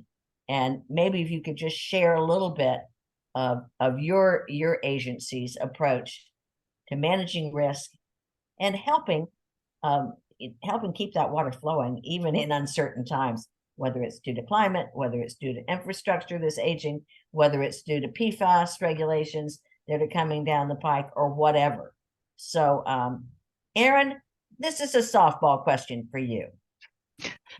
All right. I don't know. I was thinking it might be on Clifford's list, right? How do how Maybe, right? yeah, how do you really tackle risk? And the other part would be is uncertainties, right? I mean, it's just you know, as we've talked about earlier with climate change and the hydrology and where things are going, if I could predict what kind of water year we were going to have next year, I'd be you know, but instead, I guess I'll jump back and that is we make plans for it, right? I mean, I think the idea of understanding risk is really just taking our teams and understanding where they are and having plans. We got plans if it's a dry year, we got contingency plans if it's a wet year, we got plans if it's a medium year. We look at those types of things and we plan for it. I think that water agencies are very, very understand are very good at planning for the future, at understanding where those types of things, at trying to take. And I guess Clifford, stealing Clifford's thunder here, man. Clifford's got all the great quotes and everything here too. You know, the idea that climate change is here, it's now, right? And I think that would be the only thing that's ramping up. Is normally plans take a little time to develop, and now we're really in that realm of, you know, the water is different than it comes to the reservoirs. How are we changing that? How are we adapting to that? How are we making sure that those things are moving forward? And how are there certain things there? So we do have a multitude of plans at Valley Water. I don't want to take up too much time. And we look at various things. And of course, then there's the highest principles that we're looking at, right? Safe, clean water, 24/7, 365, making sure we're looking at those types of things, understanding how we're looking at how we're managing all these other things. How are we manage the environment? How are we managing the risk of those types of things? How are we managing the risk of the cost of power going up? How are we doing those types of things? And so we have a multitude of programs that look at all the other things that we're looking at. But I do want to just say that then it kind of gets jumped into various things that we look together on how we operate budget-wise, project-wise, or all those other things. And we actually put risk assessment scores or business risk assessment scores on a lot of things that we do, right? We want to understand the consequence of failure. We want to understand those types of things. And that's the kind of the things that we look at as we're doing those budgeting, as we're putting together our capital improvement program. And even as we, to a finer point, as we put together our annual maintenance work plan, right? As there's advanced software that we have that takes a look at that pump, understands what it's doing, and moves forward. And, you know, that may be on a detailed point, but even on that bigger picture, as we're budgeting, as we're looking at things, as we're taking resources, risk is one of the top things that we're thinking about. So I guess I pushed a button for Aaron there. I'm just passionate. I not a button. I know. So Clifford, you know, step right in. No, I mean, you know, risk is, I mean, if you look at our industry, we are risk adverse by nature for the reasons why Annie talked about. I think the challenge with our industry is we treat all risk the same. And what we have to do is we have to look at the risk in different buckets. You know, certainly look at Oroville and a spillway, you know, should be treated differently than, you know, maybe adding a new novel mixer inside a tank in a distribution system. But we treat all risk the same, and because of that, we are so slow to adopt new technologies and to innovate. And so when we think about risk, certainly here at East Bay Mud, you know, we do the traditional way. I think that, you know, Aaron, you're talking about, we look at the likelihood, we look at the consequence, but you also have to put those different things you're doing in different buckets, right? Some things are inherently risky. We are not going to try a new technology in a treatment plant that's going to go out to our customers, you know, where they can get them sick or you can kill them. But in other areas, it's okay to take a risk because, you know, the consequence is really, really small. And you need to understand those different risk buckets that everything is in, you know, otherwise, you know, you're never going to be able to do things better. And so I'll just add to that. I mean, I don't think there's a lot of magic to how we look at risk, but, you know, other than like these different buckets that you might put them in. Thank you. And Grant, bring it on home for us. Well, I have to admit, whenever I hear Oroville, it kind of gives me one of those pauses. I spent 6 months working to get that reservoir back online in time for the winter. And there were very important lessons that came out of that to be learned that I hope that we will take and we will cogitate on and learn from. You know, I think that my take home is probably at the stage we're in right now for a water manager. Here's where we are with forecast informed reservoir operations. With as much as we know, where atmospheric rivers are developing, we got about a 5-day window that we know pretty reliably that we're going to get hit with a high volume of vapor and water in an intense amount, and it's a matter of where it's going to end up. But that research has led to a greater understanding that can mitigate your risk. But here was the gumption. You know, I'm sitting on 30,000 acre feet of water that I wouldn't have had without forecast informed reservoir operations. The risk was, you know, can we find a way to do it better? This would have been a big idea for Clifford's Institute, is how can you possibly change a water control manual from the Corps of Engineers, your partner, that had to be releasing 25,000 acre feet of water because it was in a flood conditioned pool. What I ended up doing over the last 10 years as this group is asking the question, if we're going to ask the Army Corps of Engineers to take on more risk, which means dip into the flood control pool, let additional storage be maintained. The reverse of that is on a water manager being asked by the Army Corps of Engineers to release water that you have in your water supply pool with no guarantee. That is the level where we're having to match. It's mitigated risk with backed up by information, the best available science. You don't always get it right. And the analogy that Clifford's using in terms of starting something new that you're going to put on your new customers, no, there's got to be an assessment, and you're going to have to be a proof. That's where we spend our time, is being able to model what's the process by which you can take an individual reservoir and apply the research that's coming out of the institutions for better water management decisions. And each reservoir is different. Oroville is different than Prado. It's different than Warm Springs or all of them. And you need to be thinking about, how do you answer that question? Whether it's an Army Corps facility or not, it's, can a water manager rely on better information with a series of models? So climate is such that you have to have multiple models to look at the range of uncertainty and narrow that so that you can actually come up with a process. So risk is always there. I think it depends on how big, what are the repercussions of the type of decision you're making. And if it's huge, that's obviously going to make you more reluctant to go take the risk. But I have to say, for board members that are there, hearing Clifford, hearing Aaron, please continue to support your staff to look at innovation, to find ways. We don't always get it right. And my worry is, when you get it wrong, does the board still stand with you? That is an open question that gives anyone pause. But board members, please incentivize the risk taking, incentivize the informed innovation, and let your staff and those folks coming behind us do our job, and good things will happen. Thank you so much. And I want to take this opportunity to thank the three of you for this lively discussion. It was informative. It was fun. And, I feel good about the leadership of the utility business in the Bay Area. And I think our members are going to feel the same way. I appreciate you. And I'm so glad that you're doing what you do. So I want to thank you. And I'm going to turn this over to John Coleman. Thank you, Annie. Thank you. Great. Thank you, Annie. I really appreciate everything you've done leading up to this. And really, I need to give major kudos to Cameron Carr, who put all this together with the help of Sophia Douglas from BPC. As somebody who's had over 32 years in the water industry, and to a lesser degree dealing with energy issues, I found this thing fascinating. And the wind side that was great. And all the participants did a phenomenal job on their speaking points and getting issues out. And before I wrap up, I'm not going to wrap up just yet. I want you to know that next week we'll have the slides and recordings will be on our website. You'll receive an email as to when you can pick up those materials. But we need to thank all the participants who participate in all the panels, the moderators, the attendees, and the sponsors. And our event sponsors, Downey Brand. Our annual gold tier sponsors are Cargill, ESA, PG&E, Port of Oakland. Our President's Club sponsors are Briscoe, Ivester, Basil, LP, Chevron, Finmore Windle, HDR, Sonoma Water, Valley Water. And our annual workshop sponsors include Anchor, QEA, Arcadis, Geosyntec Consultants, Moffett Nickel, Montezuma Wetlands, and WRA. We encourage those who are not members to look at joining BPC. And we do firmly believe that the economy and environmental issues go hand in hand. They're not exclusive, and that we would like to have your participation in that effort. We have some critical events coming up in the next months.